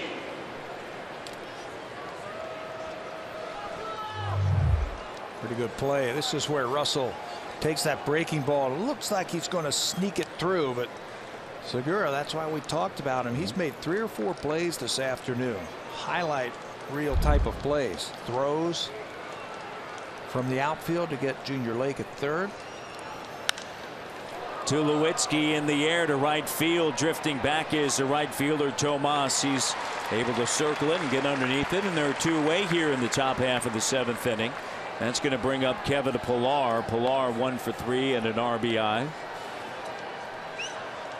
Barrett, a former 2009 Arizona high school player of the year. He was first team All-State 2 times from Mesa, Arizona. Desert Ridge High School in Mesa. Led them to a 2009 5A state championship. I think that's when the Blue Jays drafted him. Yep. In the second round that year, 2009, and had 19 home runs and 65 RBIs in high school. In high school, that was a Arizona high school record. That's pretty good. You're not playing that many games.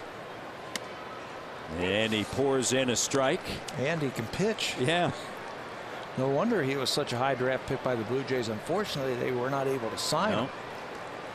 Went on and played for Arizona State. Of course, a great tradition there. Pilar, and that one off the end of the bat's going to be a base hit. Backhanded by Tomas. We'll go back in time to Reggie Jackson going to Arizona State.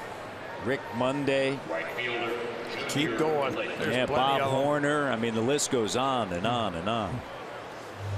Kevin Pilar, this one off the end of the bat. It's a slider, and watch the English that's on that ball. Tomas almost overruns it. He has to reach back and backhand it. Pilar has now been on base a couple of times with a couple of hits. Look at that spin. And it's not as if the field's going to help you when you have spin like that, and the way we've seen this field play over the last couple of days. Just today. Yeah. Gene Segura's had a couple of balls bounce crazy on him. Out in center field, Bourne. There's Segura. Bourne right in the middle of that Toby Keith concert. The throw down, got him. And Pilar's looking on that second base bag. That shot right there that we had, he slid right into his glove. No arguing there. And Pilar's still staying right there. And they're going to check to see if he beat the throw. Now remember, DeJesus, the rookie umpire, called Donaldson out. And you see he's out. He's out. He was off on the pitch. Here's the tag. Got him right there.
Official team shop for your Toronto Blue Jays.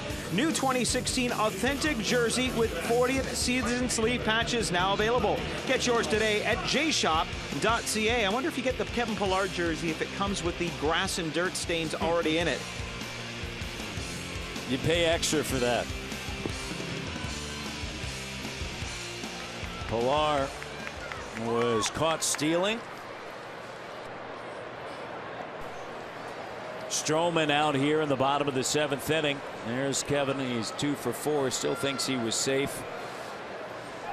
And thought he had a good jump. Gosewich was able to get him stealing. As Tomas, Gosewich, and then Ahmed will hit here in the bottom of the 7th. Stroman 71 pitches. I didn't think he had a shot at getting Pilar. I thought he got a great jump. He picked on a great pitch. And Gosewich made a good throw. Throw was right there on the bag.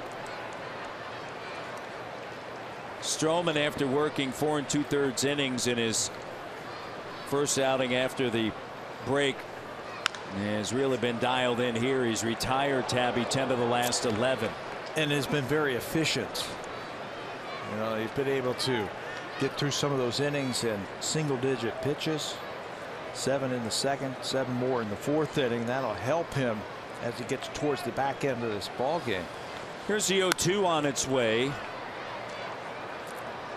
Elevated that fastball there against Tomas. Tomas, they were hoping for a few more home runs when they signed him to a big contract. He had a good June, 7 home runs in the month of June, which was a career high for him, but July has not been as kind to him. 8 for 46. He hasn't hit a home run yet this month. And that pitch is outside. What have you noticed with Stroman today as compared to what we saw in Oakland on Friday? He's throwing the ball for the most part where he wants to. He's not as sharp as he was against Kansas City. That was probably the best that we have seen him. And his breaking ball's got a little bit more spin to it. It's got a little bit more movement. His sinker's got a little bit more late life to it. He's throwing the ball where he needs to get outs. We talked about that in the opening. We saw some of those home runs that he gave up in Oakland. Everything was up. To the right side, Devin Travis. And there's one away here. He's retired now, 11 of 12. And here's the next series for the Blue Jays, Marco Estrada. That's good news right there. He is scheduled to start on Friday against the Canadian James Paxton. Then Hisashi Iwakuma will match up against R.A. Dickey on Saturday. Mike Montgomery versus Jay Happ on Sunday. We mentioned that Felix Hernandez is pitching today. He's been out for almost 2 months with an injury. His team ERA since he's been out, 480. Before that it was 360. So they've missed the king, but the Blue Jays will miss him. Ground ball off of the bat of the catcher, Gosewich, and a great play by Donaldson, charging in the barehanded play as he fires over to first base. You know, I asked Josh once, I said, you know, why are you so good at coming in and barehanding that ball and making the plays? I said, you know, if you use your glove, a lot of times the transfer, you have to be so quick. I have a lot of problems with that. Said I've got to be better with my bare hand, and he has been. Look at this. Grabs it with his bare hand, gets plenty of it on that throw to make the out over at first base. Ahmed is the batter. So Estrada to pitch on Friday. Some roster moves to come for sure. You have Bautista potentially back for that San Diego series. Ground ball chopper. Backhanded by Devin Travis, unable to make that transition, as you were just mentioning, that transition from glove to the hand. It's a base hit. You know, another weak ground ball, but it's just over the middle. That's what I like to see from Marcus Stroman. Some weak contact. This one up the middle. Bang bang play for Travis, and he can't come up with the transfer. It'll be an infield hit. Pinch hitter.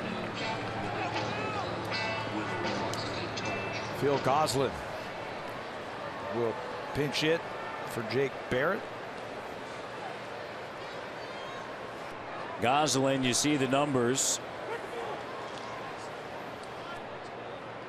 That's a balk for Marcus Stroman. Okay, he's got a runner on first base, and he's changed his mechanics where he's basically out of the stretch. Well, he was out of the stretch, and watch, he's going to go to the windup. He's out of the stretch.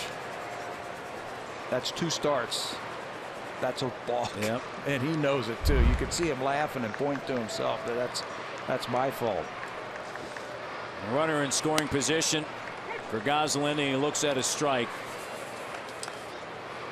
Arizona hasn't had a RBI in this situation with runners in scoring position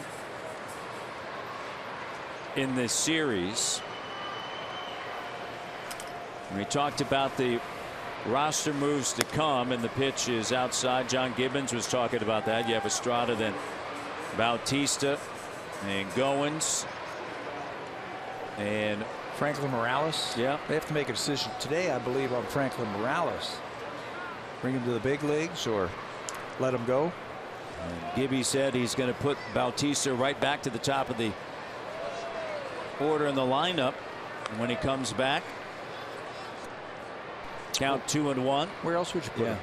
Right? Put him right back where he's comfortable.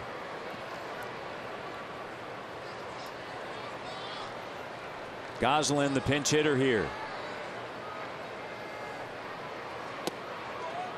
And it's down and away, and the count now 3-1. Stroman had retired 12 of 13 prior to the infield base hit by Ahmed, and then a balk. He's at second with a lead. Segura waits on deck. You don't want to get to him. He's been trouble in this series. Ground ball hit weakly toward the Diamondbacks dugout. There is Segura. He's 2 for 3 with a run scored.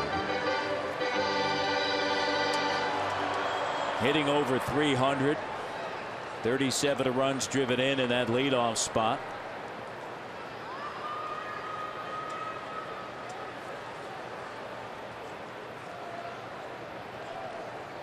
Full count offering. Swing and a miss. Got him. The 6th strikeout for Marcus Stroman, and through 7, the Blue Jays on top. 6-1 over the D-backs.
The Blue Jays, but we have baseball on the network, and it begins at 1 o'clock Eastern, 10 a.m. Pacific. It is a division rival battle between the Yankees and the Baltimore Orioles from Yankee Stadium. You can catch it on Sportsnet and Sportsnet Now. And guys, if the Blue Jays hang on today and the Baltimore Orioles lose, the Jays are within just a half game of first place. Yeah, start of the day, Barry. Game and a half back. 11 of games over 500. Didn't come to Arizona for the sun, came for the rain. Josh Donaldson. Absolutely. And he's making it rain. He's yeah. making it rain today, isn't he? In more ways than one, dropping that ball in that pool in right field, making it rain. Daniel Hudson is the 4th pitcher for the D-backs. After today, they head out on the road, but They don't mind the road. They have a winning record out on the road. They go to Cincinnati, and then to Milwaukee, and then Los Angeles. Here is Hudson in the numbers. Yeah, I love this guy. He's got a great arm. Former starter. He's with the Chicago White Sox. He's got a big fastball. 29-year-old, and Lake swings through it. He's got an outstanding slider, and you know, we've been talking the last couple of days about some pieces in that bullpen for the Arizona Diamondbacks that other teams might want. This might be one of the guys. He's a free agent at the end of the season. And if they judge that they can't sign him back and sign him to an extension, he's going to be out there. So this is a nice little rental piece right here. Broken bat, scooped up by the shortstop and over to first base. Ahmed to Goldschmidt, and Lake is out as the bat was shattered, headed right toward Lamb. You see him scoop it up. He had to get out of the way of that thing. Told you that Hudson's got a good fastball. All inside on Junior Lake, and that's all that's left of his bat. There's Junior Lake trying, or excuse me, Lamb trying to get out of the way of that bat as Ahmed made the play. That's Junior Lake's bat. Oof.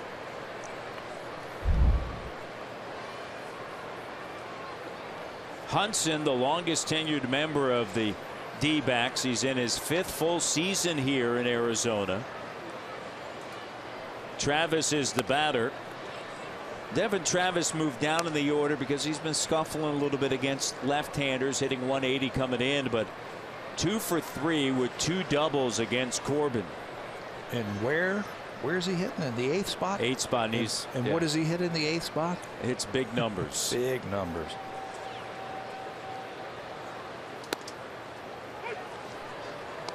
Pitch is a strike. I think they navigate their way through the middle of that lineup, and they say, okay, now I'm down at the bottom of that lineup. I can handle these guys, and Devin Travis tears them up. Hitting .345, 2 home runs and 8 RBIs. That was entering today. And the pitch away, and the count 2 balls and 1 strike. Devin's been able to add to that today. A couple of doubles and a couple of runs scored. Well, when Jose comes back, he won't have to worry about being at the top of the order. He can maybe settle in there in that 8th spot. 1 away in the 2-1 pitch, and that one had some life to it, didn't it? His fastball explodes when it gets to the plate. Can ride it upstairs against those right-handed batters. Got a good slider. Said that this guy could be a valuable piece to a bullpen for a team that's looking to reinforce the back end of their bullpen. On the ground through the left side, and a 3-hit day for Devin Travis.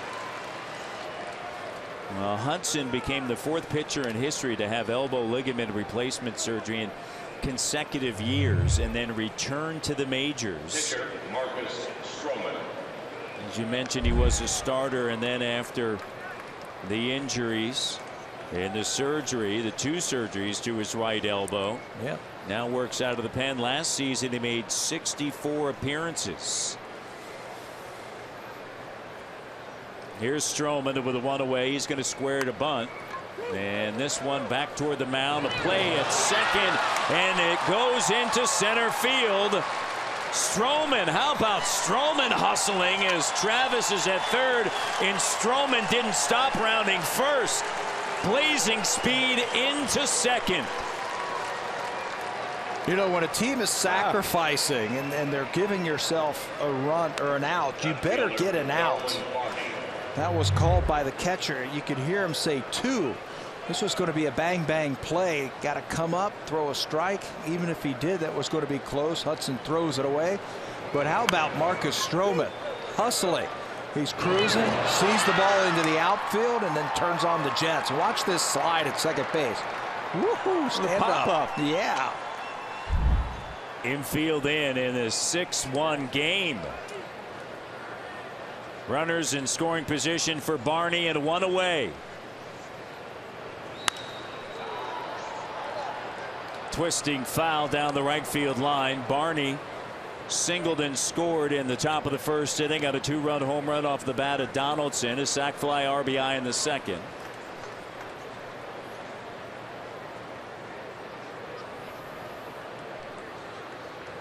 playing left field for the first time in his professional career and handling himself well. And a half swing there. And the count now 0-2. Donaldson awaits on deck. Infield in. He's trying to look for something to get into the outfield. They are probably not going to run that contact play. Second and third.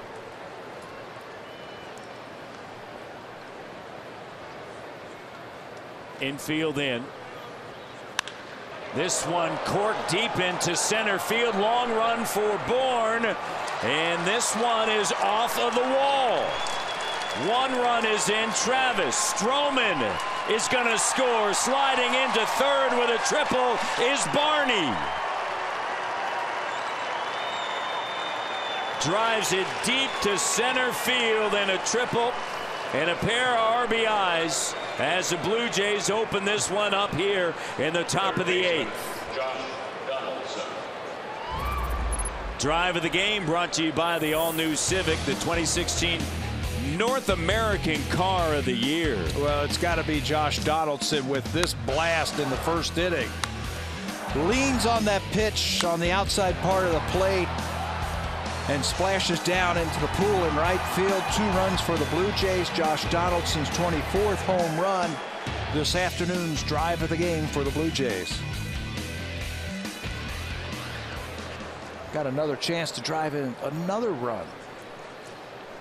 3 RBI day. And a strike is called, bottom of the zone there. Barney just jumped on that one. And with the wall there and center field, there's a little bit of a lip. And it bounced around. Bourne able to play it, but not before Barney dove into third with a triple. And Donaldson down to the count 0-2. 8-1 Blue Jays. Blue Jays have done a good job of taking advantage of some of the mistakes defensively from the Diamondbacks in this series. Hudson tried to get the runner at second base, threw it into center field. He's given up a couple of runs.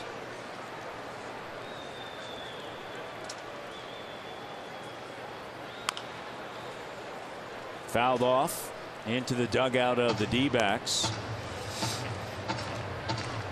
Blue Jays, you talk about taking advantage.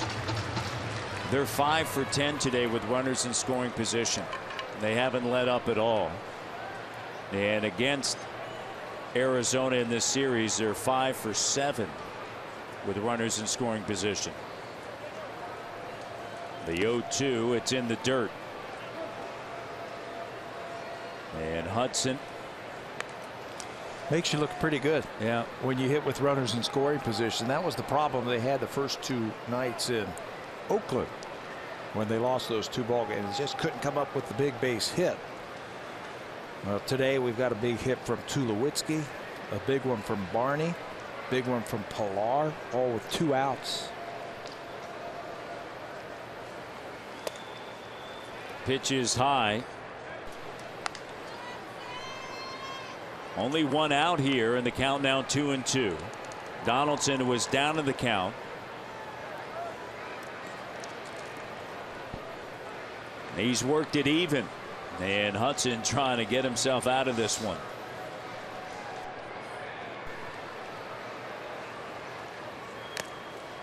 And got a piece of it. Infield in on the right side and halfway there on the left. I was watching John Gibbons, and he was telling Louis Rivera, if there's a ball off the plate or a high chopper, tell Darwin Barney to go. Read it. I'm going to give you that option now with an 8-1 lead.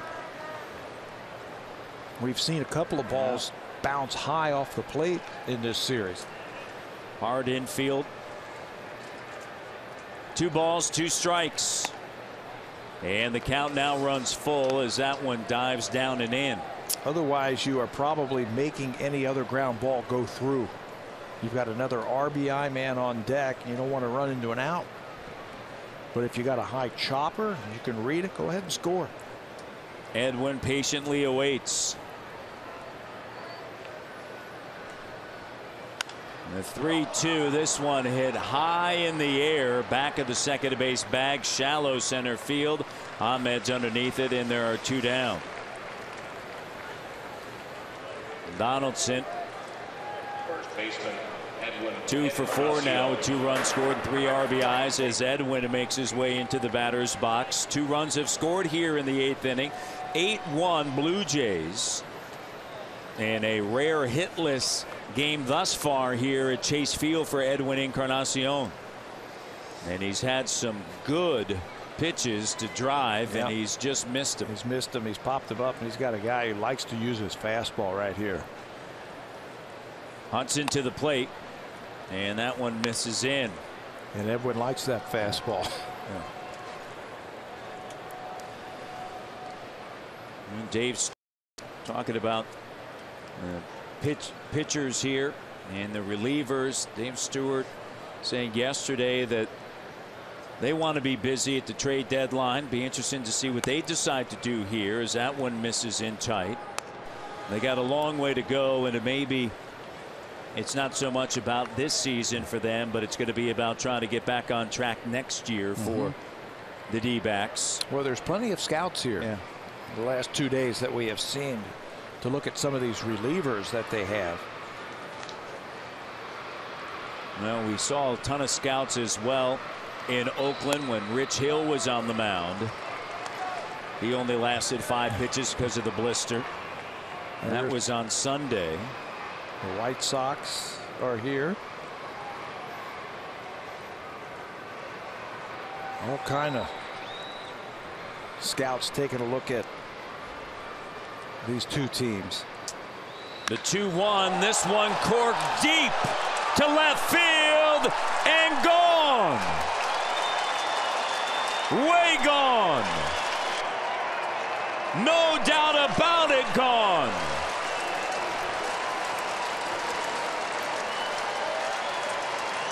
'26 home runs.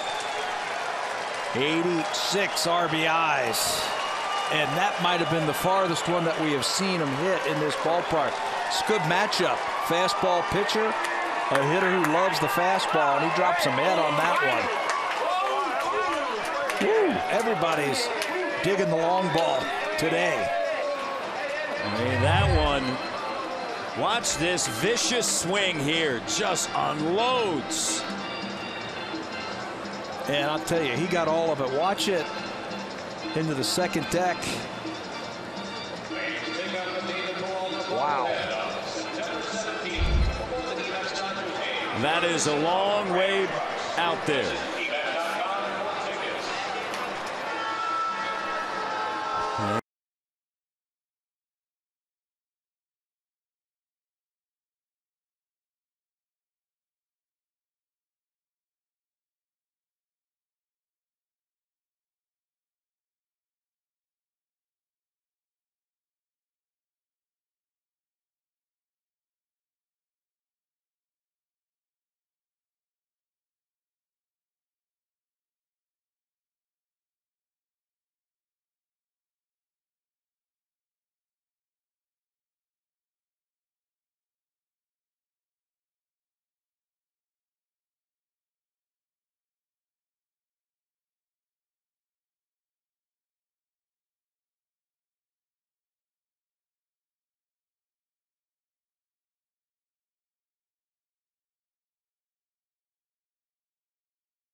This is just with the Jays. He's had 9 home runs, 17 RBIs now.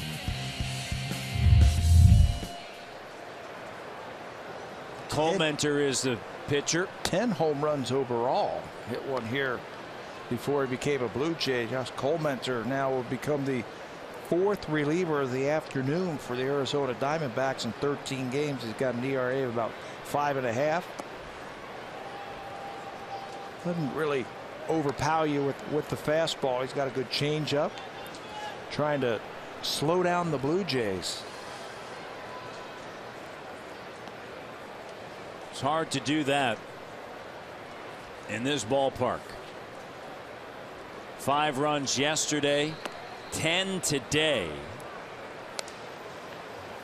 Edwin with a 3-run blast yesterday in the top of the 3rd inning. And he just unloads here in the 8th. 2 home runs for the Blue Jays here. And Colmenter deals a strike. 4 runs already in the 8th. There are 2 outs. Count 3-1 to Russell.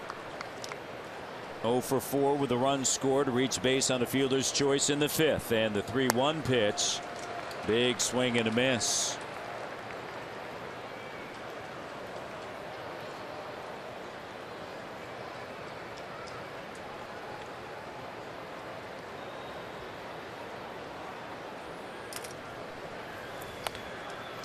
Up and in, and a 2-out walk.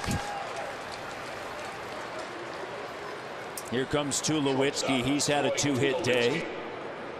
A double and an RBI back in the 5th inning. And Edwin Encarnacion, I mean, how impressive here in this ballpark. That was a no doubt about it. He could sit there and admire that one. Yep. And rightfully so. Yeah, if you hit a ball like that, you should admire it. I mean, yesterday during BP, he and Josh Donaldson, they put on a show, and that was like one of those. And he had that 90+ mile-per-hour fastball, and he just turned on it. It's a good matchup for him. Yep. And there's a strike to Tulo.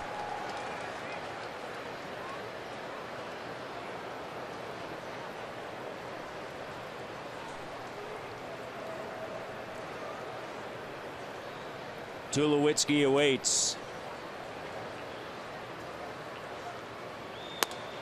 And it's outside. On deck is Pilar. In the hole is Lake. He started the inning grounding out to Ahmed. Pilar's had a 2-hit day. He's 2 for 4. Martin with a lead at first. Goldschmidt plays behind him, and that one in the dirt. And the count now even at 2-2. I think this whole inning was set up by that error. Yep. On the sacrifice attempt, there was 1 out, a runner at first base. Blue Jays were giving them an out. They threw it into center field, and boy, have they ever taken advantage of that error. Triple, home run, walk.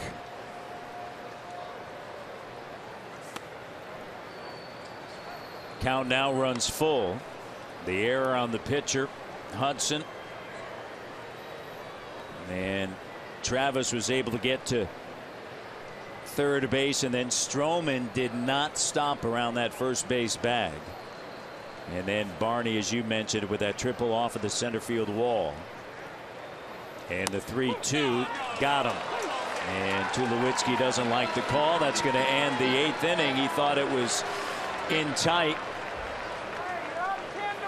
Now it's time for a Blue Jay Central update. Here's Hazel May and Greg Zahn from the Samsung broadcast studio.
14 Honda Super Camps across Canada. Learn techniques from former Blue Jays such as Roberto Alomar, Devon White, Lloyd Mosby, Jesse Barfield, and Dwayne Ward.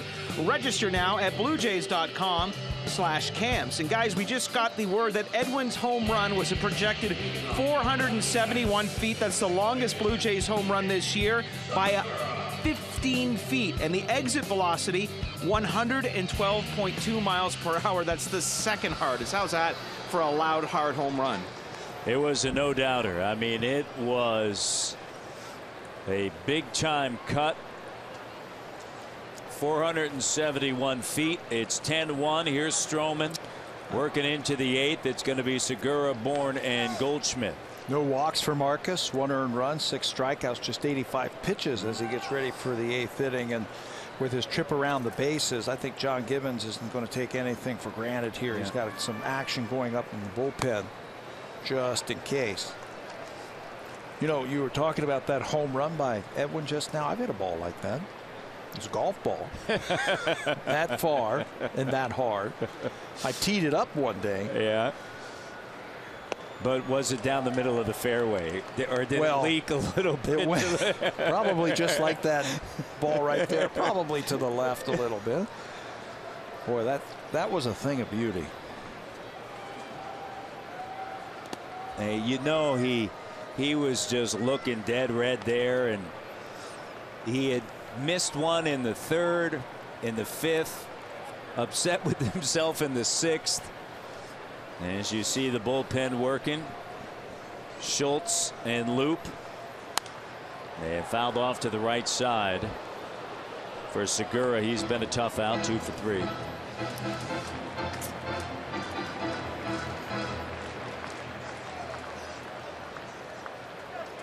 Stroman enter the inning with 85 pitches and fouled off to the right side. Off day tomorrow, then Seattle at home to begin a homestand against the Mariners, and then the Padres, and then Baltimore. Padres have never played in Toronto. Comebacker, and Travis is going to not be able to come up with that one. It was off of the glove of Stroman, and the leadoff batter is aboard Segura. Segura's always putting the ball in play, isn't he? Hit a couple off the plate. This is going to be his 3rd hit of the afternoon. Stroman can't come up with it. Neither can Devin Travis. He's had a couple of infield hits this afternoon.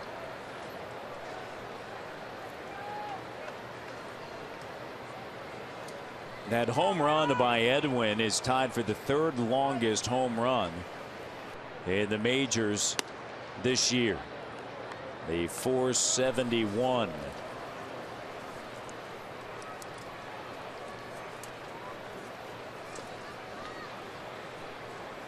Freeman is on deck. Slap to the left side. Donaldson out at second, on to first. It's high and gets away from Edwin, but Bourne is going to be safe at first base, and there's one away.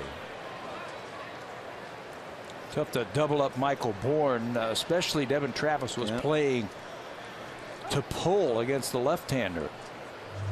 So he was a little bit late getting to the bag. Good throw by Donaldson. They get the out at second base, and in his haste to get the ball over to first base, he lets it go a little bit high. But they get the out at second base. So Paul Goldschmidt is going to be pinch hit for here. The all-star first baseman. It's going to be Freeman. Freeman hitting here in the 8th inning. We haven't received any report on Goldschmidt as to why Mike Freeman, he was a pinch hitter yesterday, but why he would be hitting for Goldschmidt. There could be a nagging injury that we don't know about, or it's 10-1, and give him the rest of the game off. You just don't know if you're not around the ball club every day. Fouled off of the mask of Russell Martin. Freeman yesterday flew out to center field in the 5th inning. And Goldschmidt hasn't had success against the Blue Jays. And so, as you mentioned, maybe just with a 10-1 game. Yeah, that or there's a nagging injury. Breaking ball. Over at first base is Bourne. There's one away here in the 8th inning. Looking for a double play up the middle.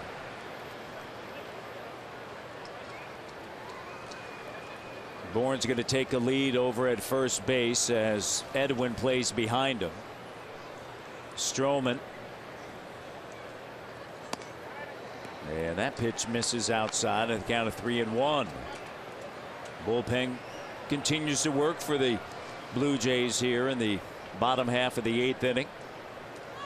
This might be his last hitter. So hopefully he can get a ball on the ground and get out of here.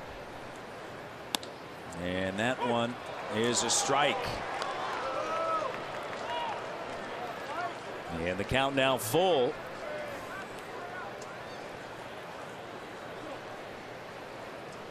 Hitting that inside part in the strike zone. Freeman awaits. And the 3-2 on the ground. Travis to second, out onto first base. The 4-6-3 double play. Travis to Tulowitzki to Encarnacion. 99 pitches for the right-hander, and just what you asked for. That ground ball out at second base is Bourne, and Freeman out by half a step at first.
Presented by Honda. The Checkered Flag event is back, celebrating over 50 years of racing heritage in every Honda.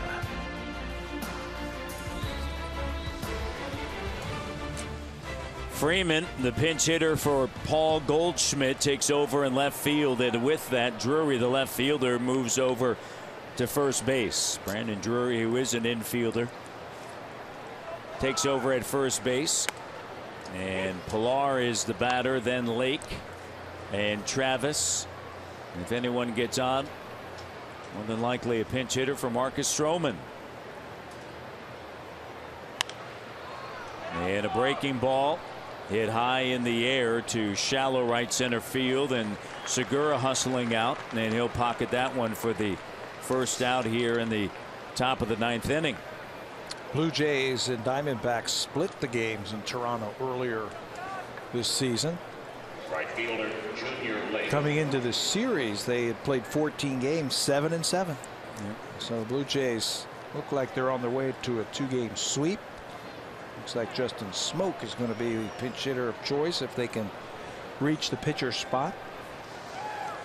Well, drop the first 2 games as Junior Lake is in the batter's box in this 5-game road trip against Oakland, but Josh Donaldson with a game-winning hit on Sunday. Had a off day here in Arizona. A day spent out at the pool for Tabby. No. In 100+ degree weather. Come on. You know, that hit by Josh Donaldson seems to ignited the team. Yeah. Fire him up just a little bit. They came away with the victory yesterday, 5-1. And it's 10-1 here. There's Cecil, the left-hander, getting ready in the bullpen. And Travis is the batter. Travis, we talked about the success that he's had hitting in that 8th spot. A double in the 2nd and scored. He doubled in the 6th and scored. He singled and scored on that triple by Barney in the 8th. A great day at the plate. And Cole Mentor misses, or is it going to be called a strike? It is a strike. 0-1 the count. Smoke is on deck if Travis can find his way on. He's 0 for 2. Devin has had a 3-hit game this year. That was against Colorado. You see Smokey's never had a 4-hit game in his career. Down to the count 0-2, and the pitch is down and in, and it's 1-2.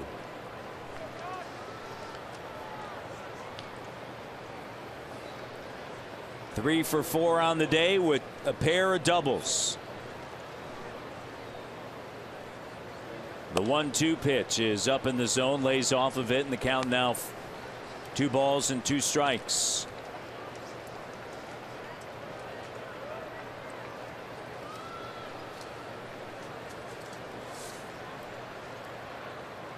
He's had a good road trip, and he gets under this one softly in the air to shallow center field. Segura is out, and it's a 1-2-3 top of the 9th inning.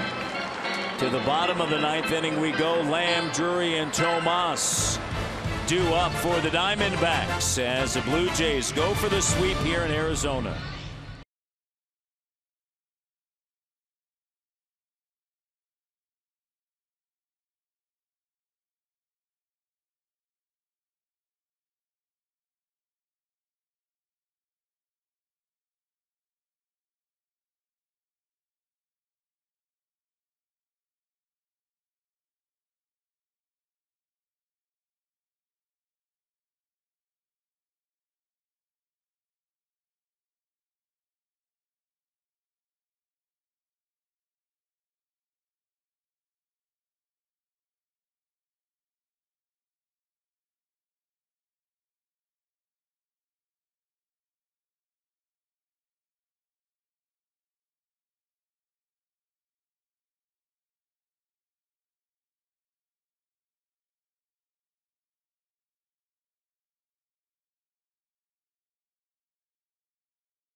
VIP Blue Jays experiences like alumni meet and greet, seat upgrades, offers, and more. With Game Plus, it's part of the MLB.com ballpark app. Learn more at BlueJays.com/Game Plus. To the bottom of the 9th we go. Let's get you back one more time to Matt Devlin and Pat Tabler.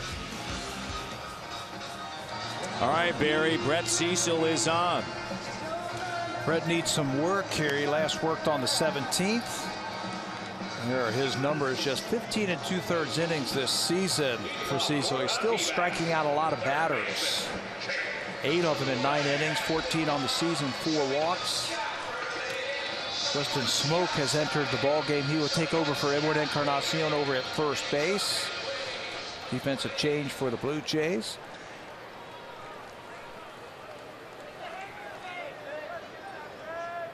So Cecil, the left-hander, deals a strike to Lamb.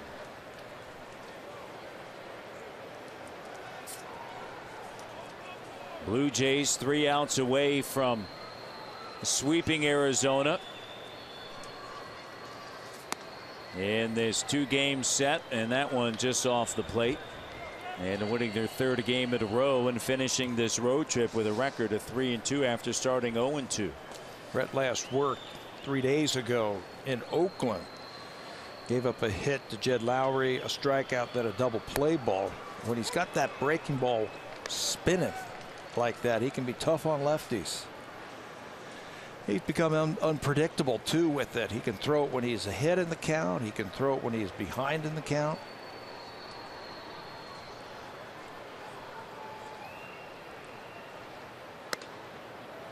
And that one misses.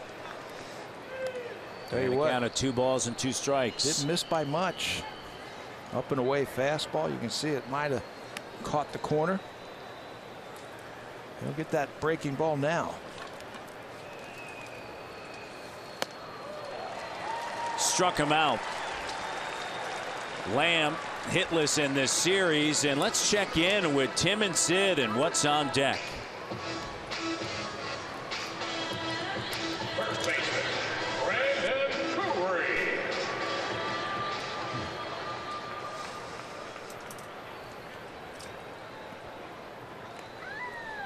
Well, thank you very much. Thanks, Sid. boys. We appreciate that. Good friends Tim and Sid coming up following today's game here as Drury laces this one into the right center field gap, into the deepest part of the ballpark, played off the base of the wall for Pilar.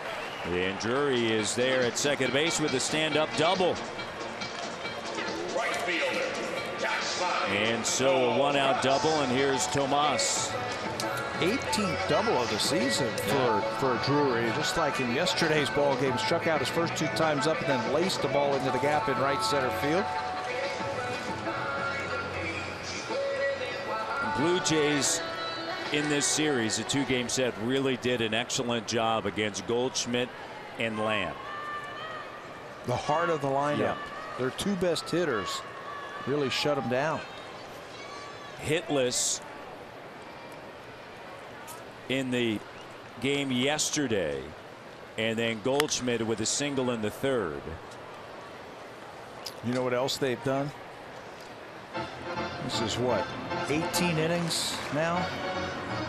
They've walked 1 batter. Yeah. That was Jason Grilli yesterday. Walked the leadoff batter in the 8th inning, and he was wiped out on a double play grounder, so it hasn't hurt him. But Sanchez did not walk a batter yesterday. Marcus Stroman today did not walk a batter in 8 innings. Sanchez 98 pitches yesterday. No one really looked that comfortable against him. No. Yesterday he was lights out. But Goldschmidt and Lamb a combined 1 for 15. Base hit into left field for Tomas, and runners at the corners here.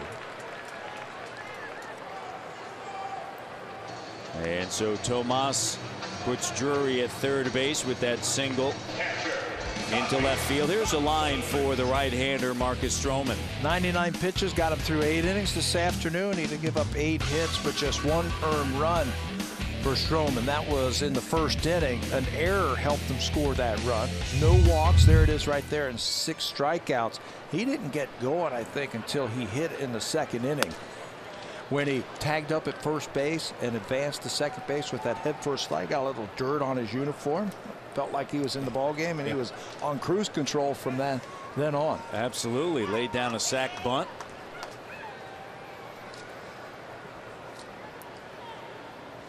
Goes to Wish in the air to left field. Going back is Barney, climbing the wall, and it is gone. A home run for Gosawish. Tuffy Gosawish. He was a Pacific Coast League All-Star in the first half this year. And then he was just called up, and that's his first home run this year. Deep drive, and that's going to knock Brett Cecil out of this ball game. Pitch that is up and in. Looked like a slider or a cutter that just stayed in.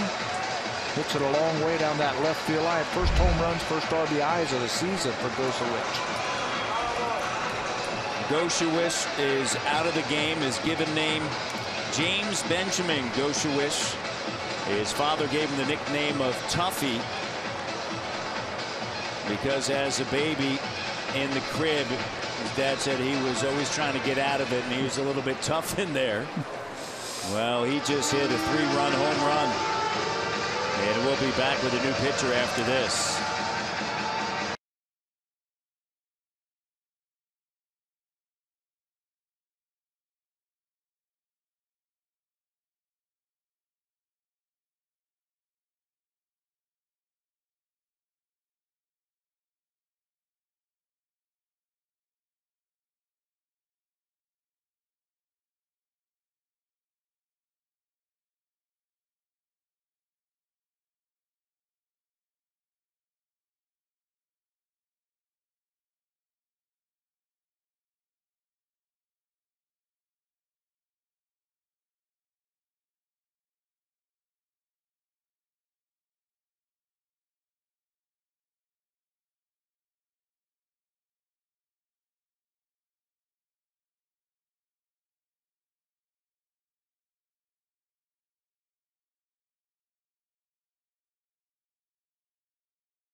And Drury a double, Tomas a single, and Goshawich hits a 3-run home run. It is now 10-4 here in the bottom of the 9th inning, and a new pitcher on for Gibbons. So Joe Biagini, first time that we have seen Joe on this road trip. He last worked on the 9th right before the All-Star break. The numbers for the rookie. Good cutter. Been much better. He's been throwing strikes. His curveball's had a little bit more depth to it. So Cecil struggling there with getting Lamb out, and then 3 straight hits, including a home run. All the right-handed batters. Unfortunate for the lefty. I'm trying to put him in a 10-1 game. See if he can get some work. Get some work, find a groove, but unable to do so. And fouled off. Nick Ahmed, he's 1 for 3 today. Blue Jays piled on the runs. 4 runs specifically in the top of the 8th inning. Tim and Sid will follow us. They are standing by. They want some more airtime, so they're hoping for a quick one here. And did he go around? He did. They like that. There's that good curveball from Joe Biagini. Started off the season really well. Got into a lot of work. It looked like he hit a wall. Blue Jays gave him about a week off, and when he came back, his ball's been a lot sharper.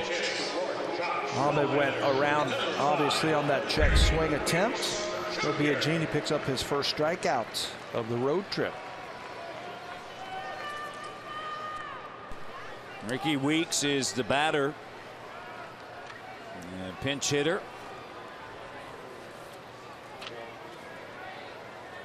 Stroman worked 8 innings, 8 hits, just 1 run. 6 strikeouts, 99 pitches today. Certainly a better outing than we saw in Oakland. And he was able to. Sharper. Yeah. He was sharper today with his pitches and worked a little bit quicker. You could see the confidence gaining as the game went along.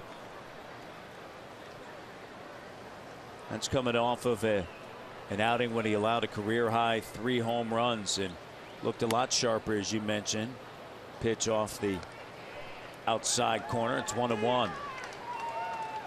That was on the heels, of course, of the All-Star break. Prior to that, against Kansas City, you know, John Gibbons said that's about the best you're going to see him. He was lights out then. 8 innings, 3 hits, had a 2 feeling, runs. Yeah. had a feeling he was going to be good today.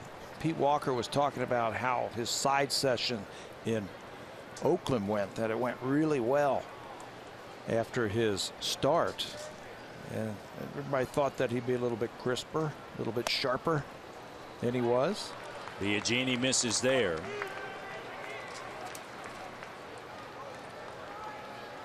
Blue Jays searching for just 1 more out. And if they're able to get that, 3 straight wins after drop of the first 2 games on this 5-game road trip. Ground ball to Lewitsky over to first base, and that'll do it. Blue Jays come away with the victory. 10-4 here, and they improve to 54-42, 12 games above 500, and now 27-22 on the road. 11-6 in interleague action as Stroman picks it up. Looked like the road trip was going to get off to a rough start, and it did, losing the first 2 games there, but they got together thanks to Josh Donaldson's base hit into Oakland, and they kept it rolling right here in Arizona. 10-4 this afternoon. Josh Donaldson with the home run to right center field. Edwin with a bomb to left field. That's all the Blue Jays needed today. 471 feet off of the bat of Edwin Encarnacion as the Toronto Blue Jays come away with a 10-4 win. 13 hits today. They sweep Arizona. They return home, and they'll see Seattle on Friday. Time now for Tim and Sid.